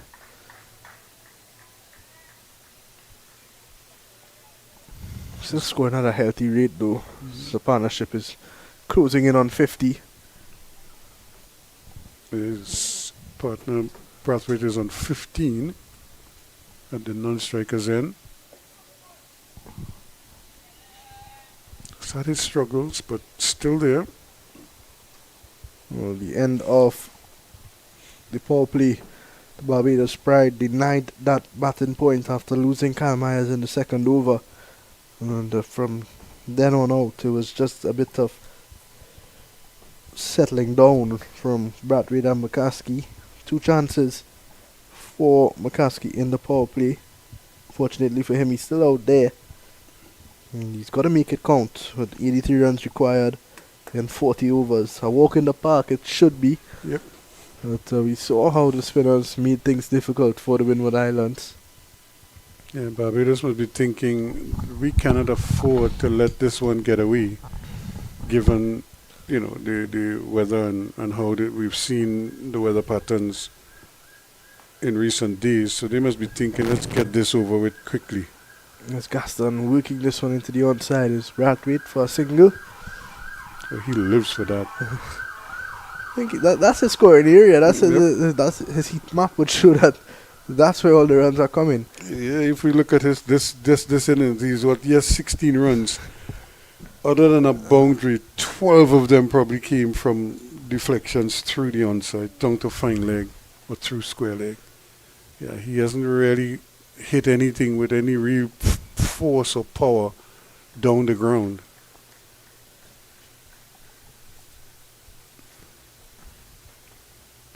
It's understanding where your strengths are.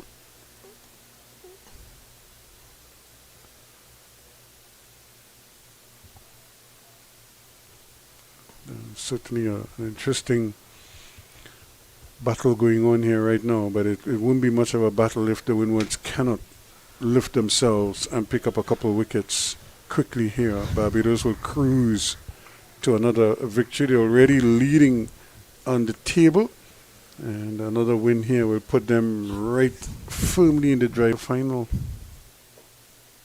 Windward Island need something special here. You need a moment of brilliance. Or two. Or maybe even three. But you look back at the performance in that first game where they beat the Leeward Islands.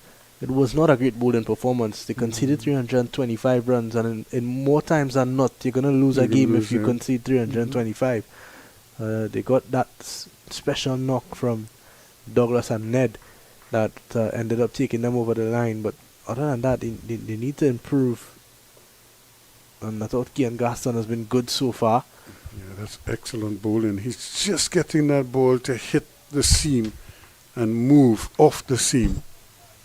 And McCaskey, whose edge he's found twice already, must be very watchful, because that movement is enough. It's not big movement, as Sir Richard Hadley used to say. You just want to move it enough to move from the middle of the bat to hit the edge of the bat. You don't want it to go, you don't want to swing it big and it misses everything. And all you get a oohs and ahs. Ooh, an appeal. Not out. Yeah, but Just seems to cut over that one. and that might have been the change up, the one coming back at him, trying to bring the ball back into him this time. He's been going away from him, and you could see him trying to see if he could bring this one back, but he missed it totally there, McCaskey. Cut over that one. Didn't get up as much as he probably expected.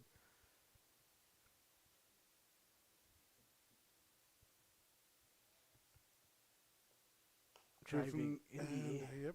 McKenny Clark there at backward point. Thought he was in the game. And we spoke about how much could have been very close. So that's a 50 partnership up for Brathwaite and McCaskey. Both of these guys have played Test cricket. So they are guys that understand what it's like to be in a spot of bother and try to fight your way out of it. And they're doing just that at the moment. At the end of 11, it's 57 for 2. So the football fans around who are locked on here. Yeah, this is 3-1 Arsenal at the moment. a 3.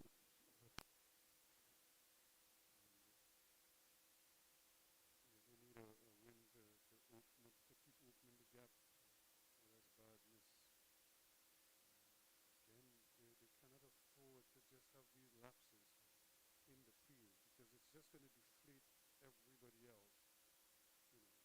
It's not just the man who makes the error, but it's the impact it has on the rest of his teammates. So Pascal and company, they just need to tighten things up here. If Barbados going to win, let them work for that win. Don't gift it to them.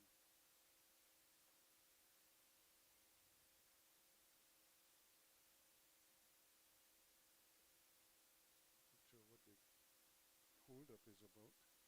Umpire doesn't seem too happy. It looks see the physio. helmet that they're bringing out. See the physio having a word with Kenny Clark on at the long on boundary.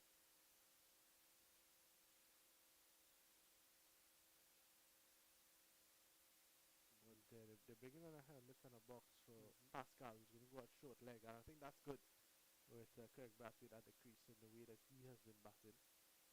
Now, if I'm doing this, it means that you have to protect the backward square leg position because he is going to sweep. Just because you put that guy there, he's more than likely going to bring out the sweep shot. Yeah, I think that encourages you to sweep when you see that man there because you want him out of your face. Yeah. So put the D backward square. Well, he has this square, but he's forward of square. Yeah, I think he needs to be backward, and he's got a backward square up in the circle. Yeah. Oh, Pascal, is he? And Oh, there he's goes. right on cue. You look for two here. And no. They just settle for one. Seemed to come off the glove. Yep, he got a single, and that that's how you read the game because you know he's gonna sweep. He's not gonna just sit there and prod. Now that you've made your move, he's made his. Ooh. Just another beauty. Now that one, we didn't see him spin too many like that before. Ooh, good effort there from Gaston crashing into the board. Yeah. So, yeah, you're right about that. We didn't see anything of real turn from Kenneth Demba just yet, but that one. That one took off, it pitched, and it just jumped at him. He gave up on the shot. He didn't play any shot. The ball just seemed to come back at him, and he was just amazed. Watch. This is not a shot. He was just amazed that the ball came back that far, right past that leg stump. But even more encouragement for a short leg now. And but it's wickets. That's the important thing. You don't want to bowl a delivery like that and not get the reward. You know, he wants to pick up a wicket. See if he could remove one of these two. Down the track.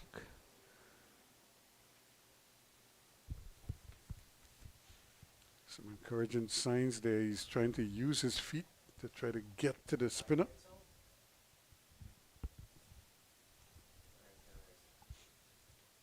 Not sure if the umpire was looking at the bowler's boot marks there. Oh, that's another very good off spinner. But well played in the end.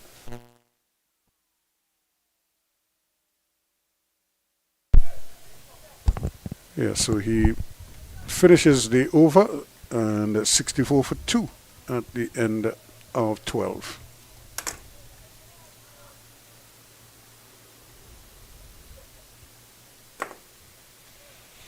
So Liam, these two are just going along their merry way.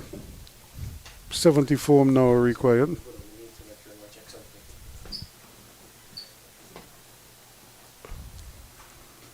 And they have 228 balls in which to get those runs.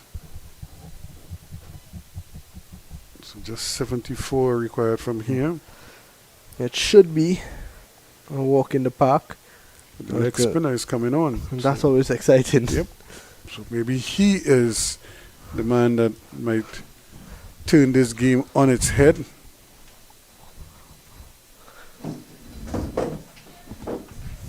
So Darrell Cyrus comes into the attack.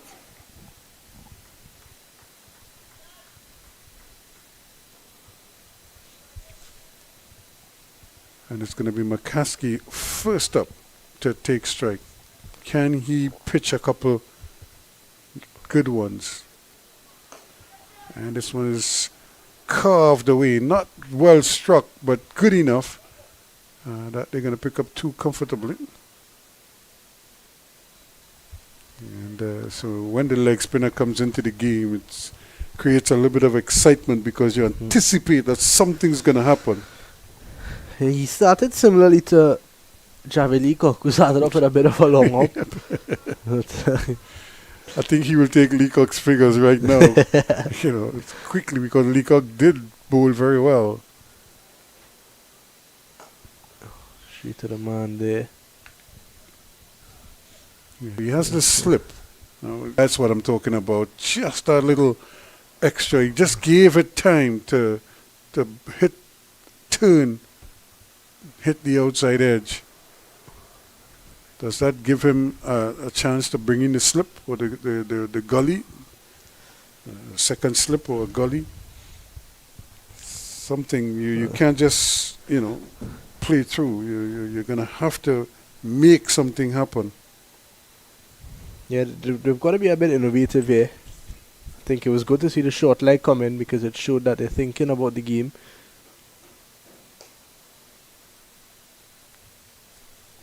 Yeah, he wants to stay away from the pads, though. That's not where how the field is set up for this attack. He needs to play his part by pitching deliveries in the right areas. So 36 to McCaskey. Brathwaite, who is on 17, comes back on strike now.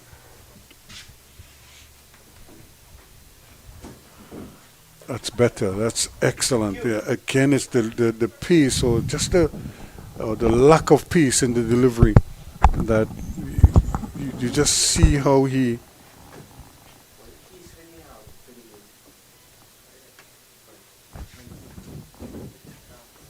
And again, and he's dropped it. Well. It's hit the edge. It hit the glove of the keeper, and it's put down at slip as well. So both batsmen getting chances here now. 69 for 2 after 13 overs.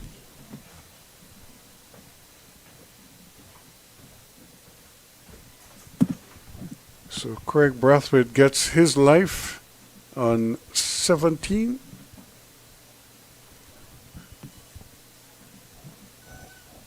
And McCaskey really should have been taken early after the resumption of play. He was on 11 at the time.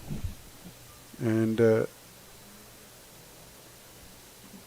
really the Windward Islands are not distinguishing themselves. Just that deflection from the wicketkeeper just took it away from slip.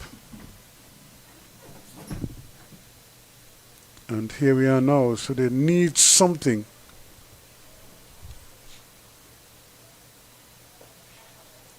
That's well played. They could pick up a couple here if they hurry, but good anticipation in the field.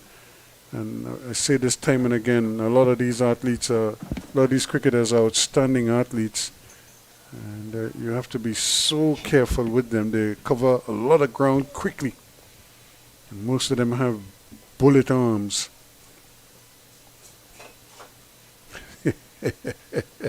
I'm not quite sure how you describe that. But the ball got away from him. And his arm was going over, but there was no ball in his arm. So Demba will try again. Into the body of the man at forward short leg. You could see the batsman trying to get him out of the way, Craig Brathwaite. And it's annoying him at the moment, having that forward short leg. And he goes again, almost losing out once more. And they're going to complete 2 comfortably, but Brathwaite not very happy. Something seems to be bothering, and might be that forward short leg. It's almost as if he wants to move him out of the way. And, but the bowler not cooperating, because every time he attempts that big shot, he seems to mistime it. Maybe he'll hit the next one for 6. And this is good bowling on the part of Demba. He's in the 6th over, 16 for 1 so far. That's a good shot. Maybe another comfortable 2 runs. That's vintage Craig Brathwaite for you. Just sort of pick you off. Doesn't try to bludgeon the ball. but he will play orthodox cricket shots more often than not. But we've seen him also try to muscle the ball. And that's a great shot. That's 4 runs. From the moment it left the bat, you could tell. And I'm not sure why they would persist to start that line, but that's the line of attack that they've chosen. And Demba was made to pay for that one. So at the end of the over 14 gone, it's 78 now for 2.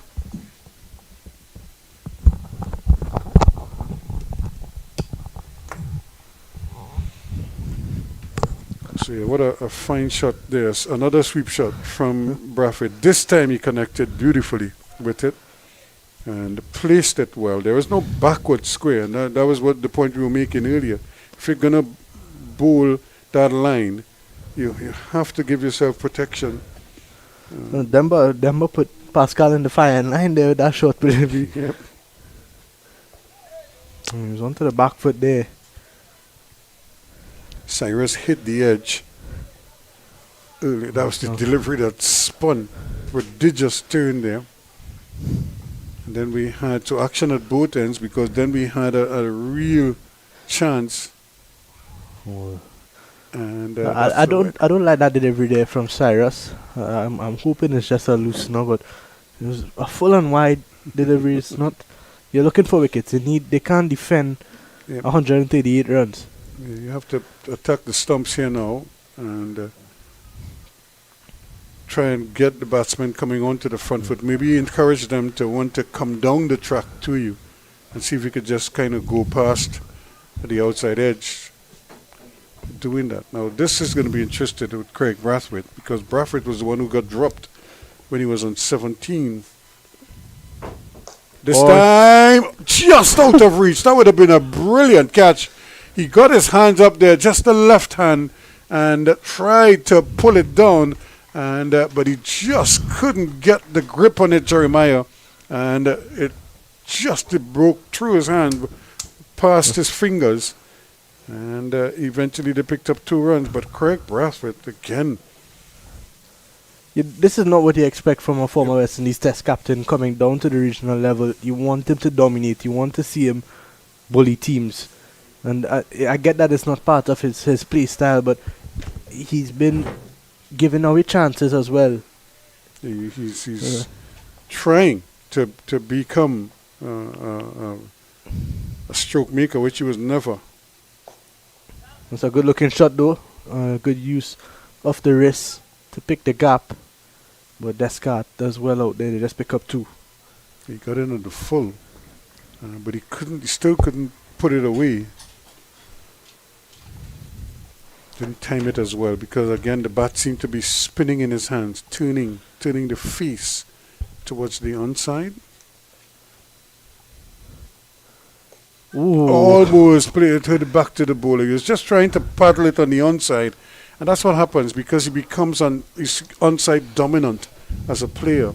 And that was the delivery, off stump just outside. He played through the offside, and pick up the same single that he eventually got there. He ended the over 85 for 2 after 15.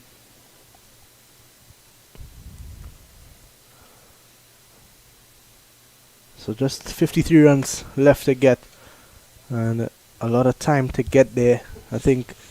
And a lot of balls.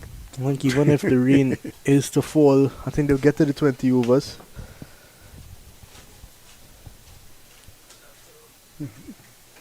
Yeah, these are the 2 bowlers that I think that they're probably going to die with, at this stage, because they give them the best chance. Oh, that's a good shot from Brathwaite. Once again, favouring that leg side boundary, and hit it in front square. The man at deep square leg did not move, and he picks up a boundary. Now you have an off spinner bowling into a right-hander, and you either have a mid-wicket deep and a deep backward square, but he's neither. He's in between. And Brathwaite got a boundary behind square to his right, and now he picked up a boundary to his left. And So at some point, they're going to have to bite the bullet and put the man out there. Well, he's gone now more to his left, so he's more at a traditional deep mid wicket, and they've taken out the short leg, and he's now going to just forward a square. But they still don't have the protection behind square. Now, there's a player behind square, but he's off the field. He's standing there with the water. He might very well be called into action. Just a minute. Right, we're looking for 2 here. It's not going to get there. There's 1. It's just... They're just going through the motions right now, the Windward Islands. Still, it's about 47 left for victory. As long as you leave him that room, then the sweep shot is on. And even though you have a man at square leg, just in front of, just to the left of the umpire, he's thinking just get it over his head, and he could pick up a boundary.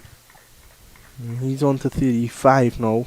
He's racing up with those couple of boundaries. McCaskey on the other end, 38 to 44. That's Usain Bolt speed there for Craig Bradford. So just straight back to the bowler. It's the most tentative I've seen McCaskey in this inning so far, and I think that delivery that Denver bowled that almost got him bowled has him a bit It's bamboozled. on his mind. Wonder if he's going to reproduce that. There's no one out there. There is no one there. And it's going to trickle into the boundary now for 4. So a gift. A real gift. you have to see it. So 95 after the 16th over. There's 2 wickets down. I think you continue with Cyrus and maybe get somebody else in for Denver. Just to try something different, because you got 2 right-handed batsmen out there and an off-spin or bowling. When you're on the attack, it should be, on paper, it should be easier for the batsmen. Yeah, they've certainly been out there now for, long enough to know, one, where the gaps are, as we saw there, where McCaskey didn't have to try anything. He just needed to make good contact. Was a short ball outside that off stump and asking to be hit, and with no protection out there, he duly obliged, picked up an easy boundary. He goes to 42 now. Bradford, who's 35, is on strike, and again living and dying. The wicketkeeper seems to have hurt his hands there in all of that. Douglas, just maybe the ball just hit him on the edge of the finger, and those hurt. And he's in some discomfort here. Well, the physio is heading onto the field. There'll be a bit of a refreshment for Brathwaite and McCaskey as well. Just looking at Dylan Douglas there. Seems to be those index fingers. That index finger. Yeah, that's just, they've just gotten In jammed fact, there. it looks like the ring finger on that right hand. That wrong, but he was probably trying to close the glove, and it hit him on the tip of the finger. I didn't see index finger, in fact. Yeah, he's in some discomfort there. Plenty pain. Yeah, so it's not it's not like an official break, but I think the umpires will recognize that this could take a little while for him to get the treatment. So we have the players getting... Seems to be all good though. The physio is heading off and Douglas is going to stay on the field. Yeah, cricketers are tough men, they don't portray that, but they play through all sorts of injuries and ailments and niggles. Yeah, I'll tell you one thing, that a few years ago when I was just about 12 or 13 years old, Shannon Gabriel told me something that stuck with me even up until now. And he told me that when you're a fast bowler, you never go into a game 100% fit. Yeah, something is always hurting. And it's true. At that point in time, I could understand what you were saying because I was just young, just starting. Now I completely get where he's coming from. Yeah, you always have something. If it's not the elbow, it's like he said, it's the finger, it's the heel, it's the knee, it's the hip, it's the hamstring, it's the groin. something is always hurting. You might wake up with a stiff neck, and you're playing through it. You know, always something. He's gone again, and this time beats Jeremiah. Oh, Craig Brathwaite opening up. I don't think he scored a run on the offside today. He's moved on to 39. And the Barbados Pride closing in on an easy victory here. Yeah, that was a good shot. Although it was aerial, he placed it well away from the mid-on, and picked up the boundary. But for a moment, you might have been thinking, don't tell me I miscued that one. Because he got away with one the last over, and it just got the hands of Jeremiah. That would have been a great catch, because Jeremiah stuck that left hand up, and the ball just sort of tickled the fingers. And they've gone back to the traditional 4 outside the circle. Long on, long off. Deep mid-wicket, deep cover point. Oh. The 100 comes up for the Barbados Pride. This partnership has raced on to 93 when just a moment ago they got to 50. And they've batted well together. They really complemented each other. And it's a situation now where we've seen Brathwaite take the brunt of scoring over the past 3 or 4 overs, and McCaskey has been just giving him back the strike while, riding the hot hand. Yeah, they're scoring off almost every ball now. They're finding ways to accumulate runs without undue risks. And this is where I think Cyrus wants to keep Brathwaite, keep him prodding on that front foot. But even he has been able to maneuver the bowling. Oh, brilliant. That's a real beauty there from Cyrus to close off the 17th over. 101 for 2. Angled in and just nipping away there. Good leg spinner, Daryl Cyrus. Yeah, that's a beauty. The end of 17, 101 for 2. But I like well in front and on top of this game at the moment. I think the most interesting thing for me is that they were 104 for 3, 103 for 3 around there, and they were all out for 138. They lost 7 wickets for just under 40 runs, 35 runs. And I think that's where the problem lies. That looks good.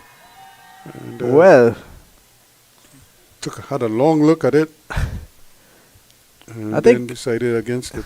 I think you look back at that decision that he made in the first innings, both of the LBW decisions he made in the first innings, and he gave those, but he didn't give that. That's very interesting. Yeah. But you could see the turn, so maybe that is what he was kind of assessing in his mind. It took a long while, and then decided against giving it.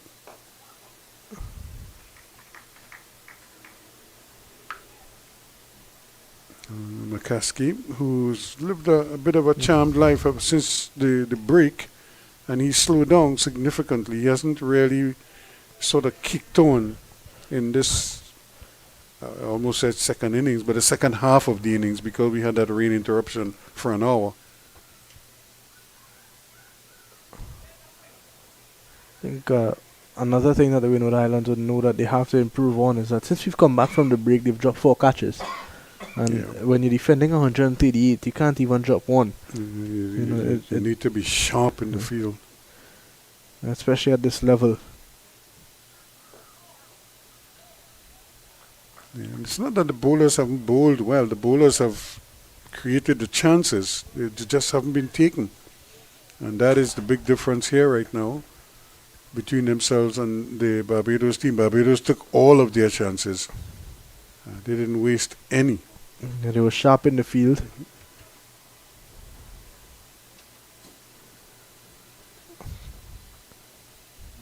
They were right on spot with the ball as well. From the time that that little bit of a first power play came to an end, they really settled into the game with the ball when the spinners came on, Joshua Bishop especially, and they really took this game away far out of the reach of the Windward Islands. Yeah, they never panicked, even though they weren't getting wickets. They just kind of took that in stride, took that on board, and then went about their business after that. The end of the over, 18 completed now. It's 102 for 2.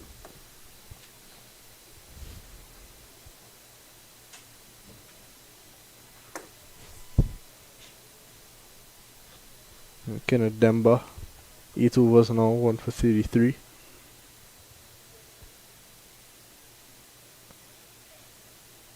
.36 required from 192 deliveries. And just another update, that game earlier on between the Jamaica Scorpions and the Leeward Island Hurricanes was abandoned without a ball bowl once again in It's UE. 3 games that you, and 2 of those games we had good sunshine, but because the field was so wet, the wicket was fine. The outfield was the problem, and I would imagine today was a similar thing as well. And we're not going to get the kind of weather that allows that. Okay, this one peels off a thick outside edge. I was saying we're not going to get the kind of weather that will allow you for the field to dry off on its own. Yeah, I think it gets to a stage where you start to consider that you're not going to get perfect conditions, so you have to find a way to make it work. And A venue change might be a consideration, because if that field continues to be the problem, the wicket is fine, and if you get sunlight but you still can't play, which is what happened in the last game, then I would imagine they'll have to consider some kind of an alternative or something, just to allow teams the opportunity to fight for points. because at the moment it's not looking good for a team like the Jamaica Scorpions, who have now played in 2 rain-affected games. That's 4 runs from Craig Rathwaite. Another delivery that he got on the full, but he picked it from outside the off stump. And, he's so right-hand dominant right now that everything is going towards the onside. Let's have a look at it again. It was a full toss from Cyrus. And he played straight across it. Yep. Now, I don't have a problem with that, because he got it on the full and he placed it, away from everybody. But he could so easily also play that through the offside. But that doesn't seem to be on his mind at all. Everything is going kind of just how he's set up right now. He works himself across the crease and then turns everything towards the leg side like that. Even though it's pitching on the stumps, he's so much in tune with the line, and then he just turns it away. So even though it starts on the stumps, you're still not safe, because he's going to turn it away there. 19 going now, 111 for 2, Nelson.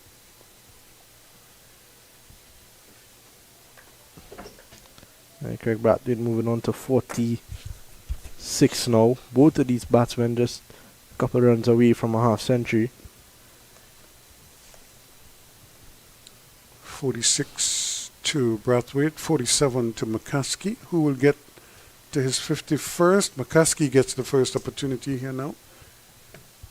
He's up against Demba, but Demba has created enough of, I don't want to say doubt in his mind,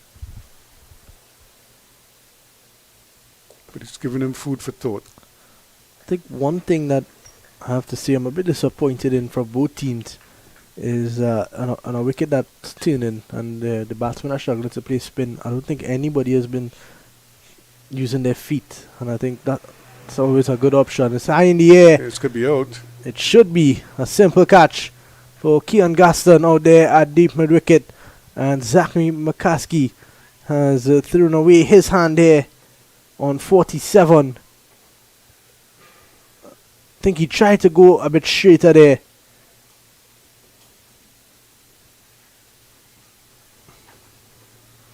But we're always talking about Demba creating enough putting enough in the mind of McCaskey. And there he is. He finally got his wicket. Might be a little too late, but he'll take it all the same. It's now 111 for 2, and Nelson has struck again. For 3, I should say 111 for 3 now. I guess we didn't hop on 1 foot whenever Nelson comes around. But I think this is, if I'm not mistaken, think back, I think somebody fell at 111 in one of those earlier games as also, So Nelson has taken another wicket here. We are going to take a short break as the players are going to have a bit of a refreshment. When we come back, the Barbados Pride require a field of 27 runs from 30.4 overs.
So it's Denver to continue, and Kevin Wickham is the new batsman. What a talented player Kevin Wickham is. And he's here to just finish the job for the Barbados Pride. So Liam, why didn't they put back in the man under the helmet? I think you have to in a situation like this new batsman turning wicket. Just try something. Don't just allow them to the game to just take its natural course. You could impact the game by your actions and your positive actions at that. They're going to get these runs no matter what.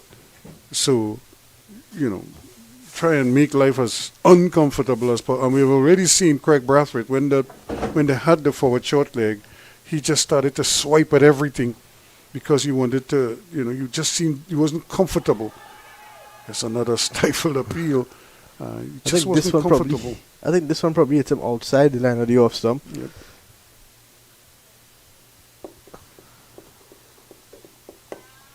So Trinidad and Tobago delayed a little bit. The game at UE abandoned without a ball being bowled. Here Barbados cantering to a victory. A good stop there from Johan Jeremiah. And I think Barbados are going to sit very pretty at the top of the table after this game. And it'll be up to Trinidad and Tobago to see what they can get out of that Guyana game. You want to finish in the top two. There's no semi-finals in this year's regional Super 50. It's the top two at the end of this will go straight into the final. But this will hurt the Windward Islands' chances of that, because this was a big game for them. And I think the way that they approach the batting aspect of this game, you just felt like there was no urgency of how big a game it really was. Yeah, the plan backfired on them a little bit.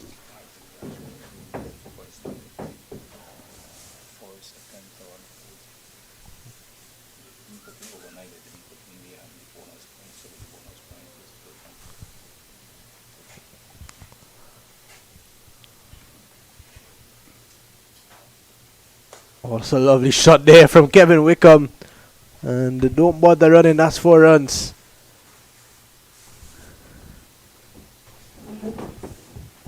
Yeah, Wickham executing a classic cover drive. Let's have a look at it again. It was flighted and pitched up. And Wickham just played through the line of On the back foot now, and that's the difference. You know, he just executed a brilliant front foot drive, a delivery similar length, but this time he opted to go onto the back foot. And I think that one as well. That's very good though from Daryl Cyrus. He's making things happen. He's trying. He's not going down without a fight. 22 to get.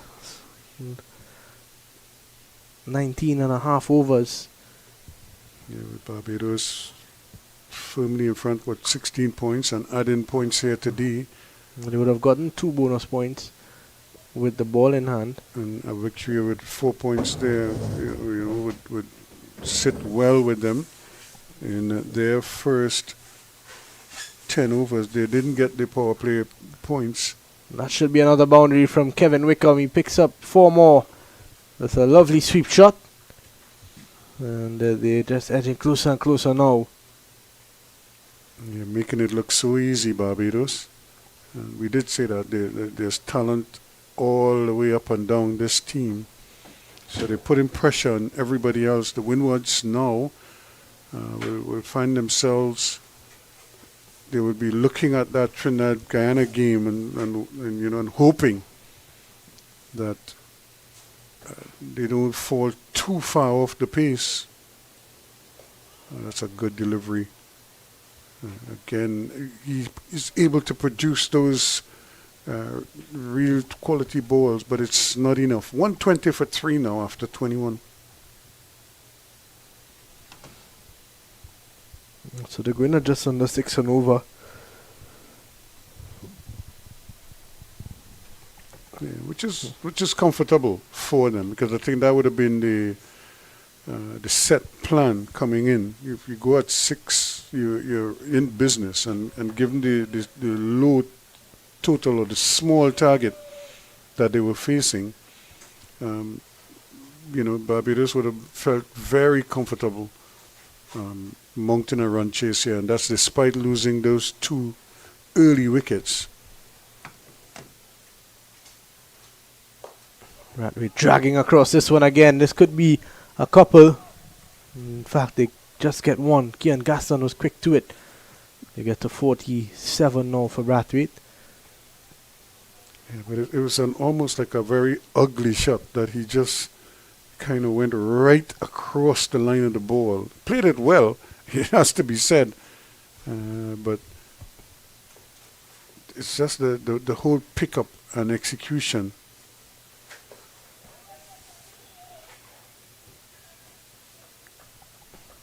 Almost got fooled by that one there. He almost overran it, Pascal.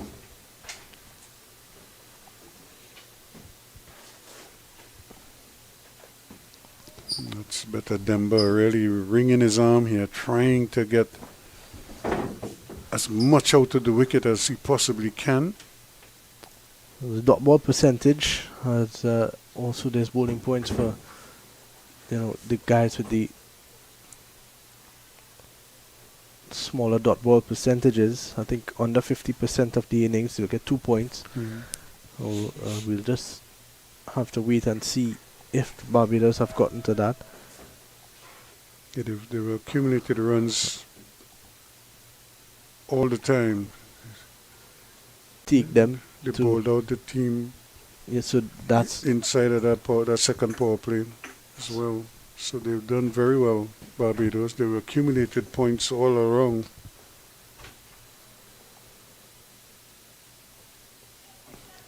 down the leg side there. Well stopped there from.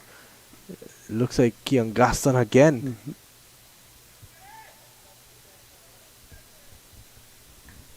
He's been putting in a big effort with the ball and in the field. But it might all be to North's here. It's 122 for 3 now after 22 overs. And Liam, a quick comparison. After 22 overs, they were 94 for 2. So things were still looking good for the Windwards up to this point. You have to say it went wrong after they lost their third wicket. Yep.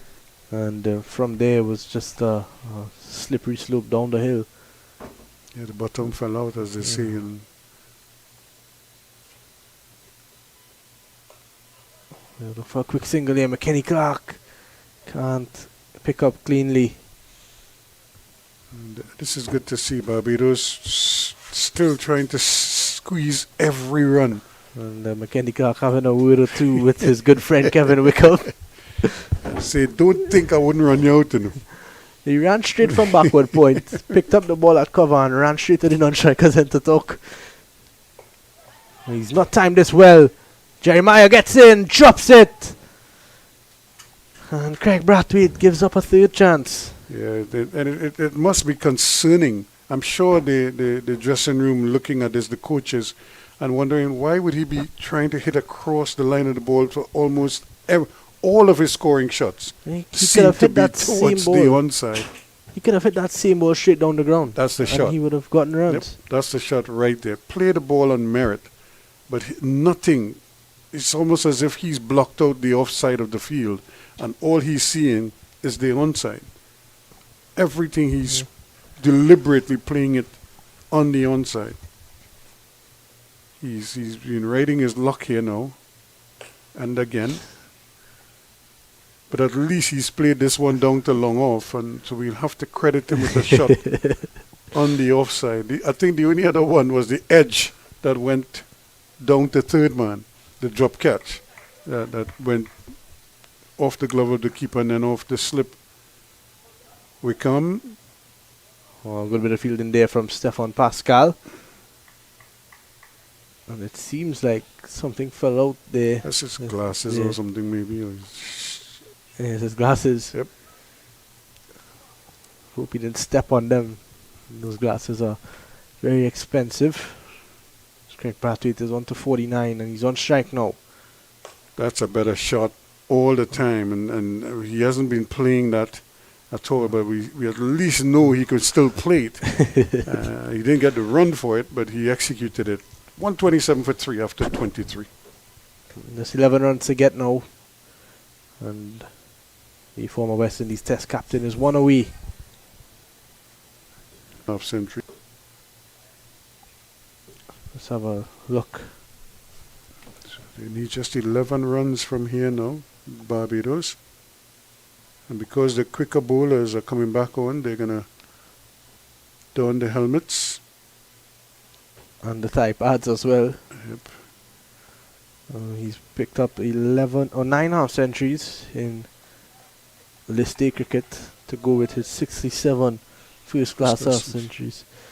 And he's got 3300s in first class cricket and just 3 in List A, but he's not played as much List A cricket. He's played 60. This is 65th game. Yeah, because he's been so heavily involved in West Indies cricket, a lot of times he's on tour when the competition's going on. And again, it's becoming a little bit overcast around the oval. So that might be the signal for Wickham to just get this over with as quickly as possible. Well, I think they should be safe because 20 overs have passed, so they'd win the game more than likely. Anyway, with at Duckworth Lewis. And McKenny Clark and Kevin Wickham are still going at it. These are two guys who would have come through the academy level as well and are now On opposing teams, yeah, their respective national teams. And it's always a good battle. And you never see Teddy Bishop get involved in something like this. He's a quiet guy, he just goes about his business. But McKenny and Kevin Wickham, different characters.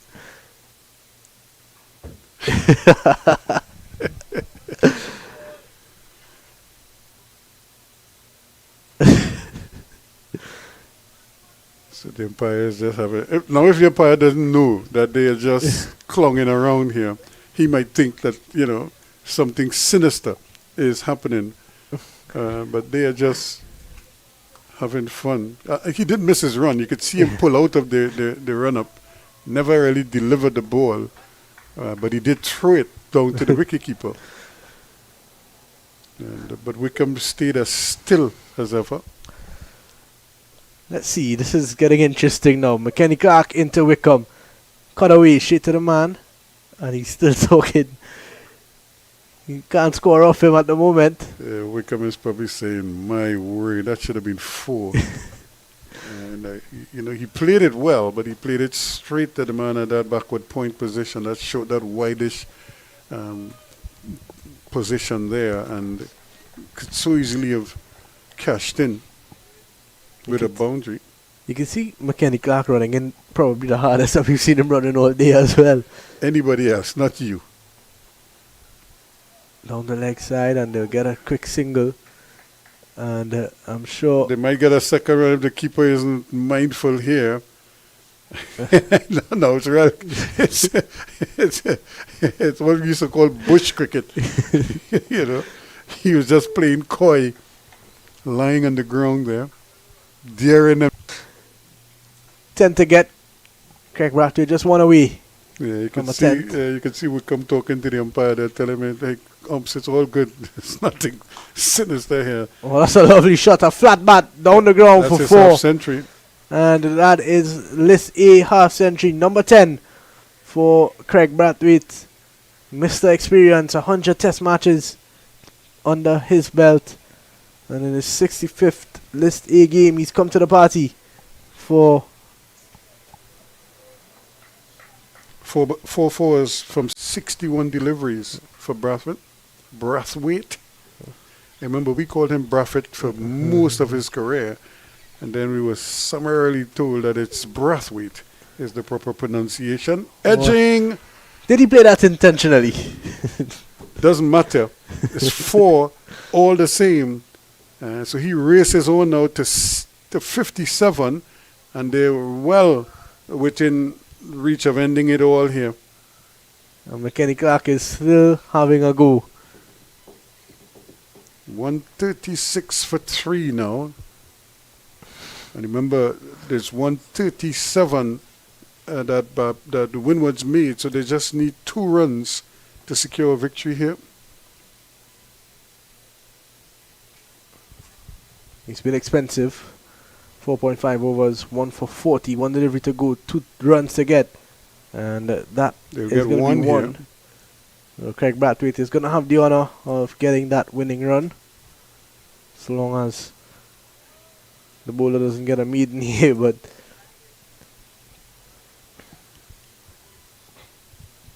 it's been all round dominance from Barbados. Yeah, scores are tied. 137 it is now, and they've only used up 24 overs.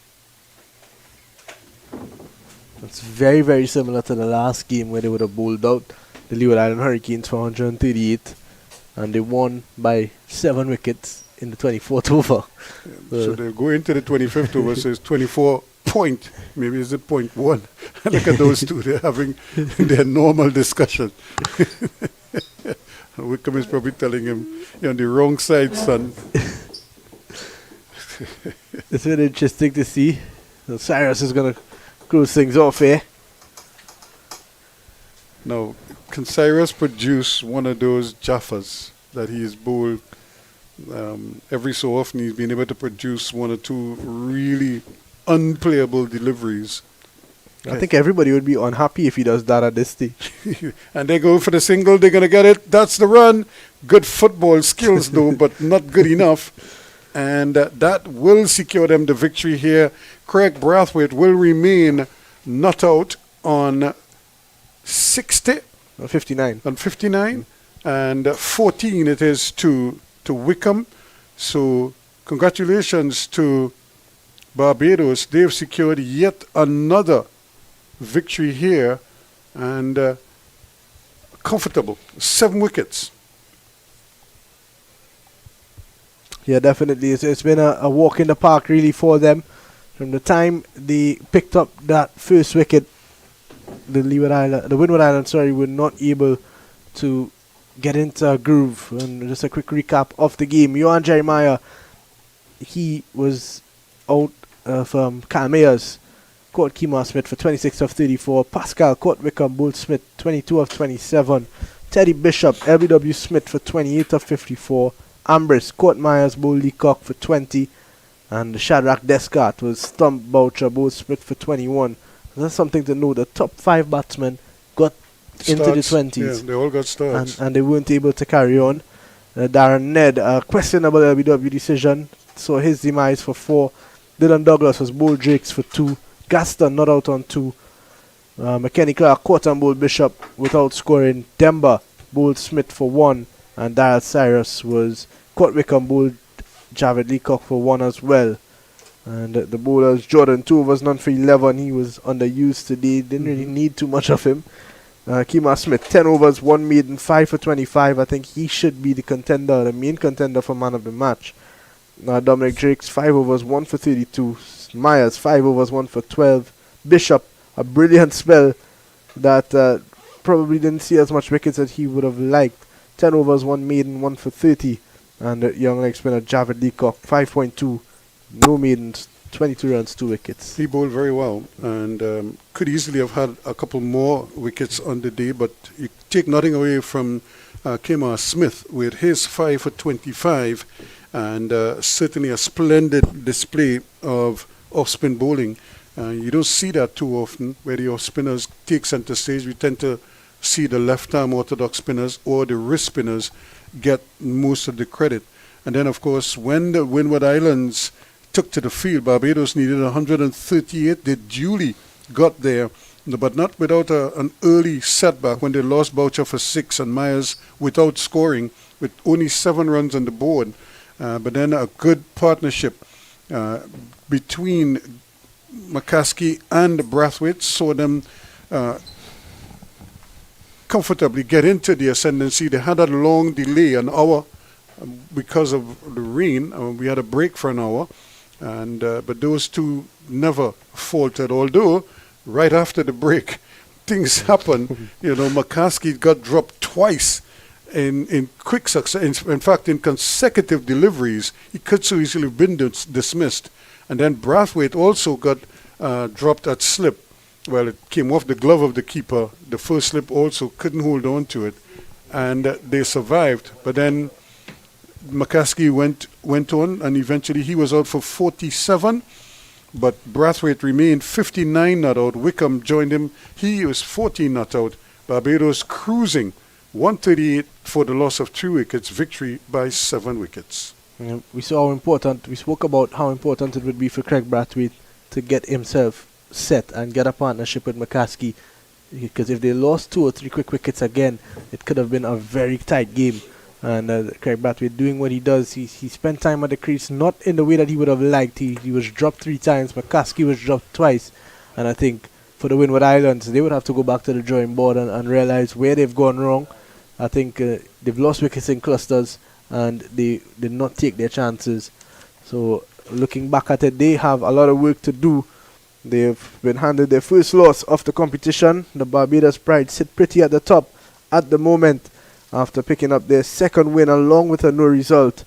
It's all over here in the Queen's Park Oval. Queen's Park has producer spinner for us here today. Yep. Well, this is what the Oval was noted for back in the day. You come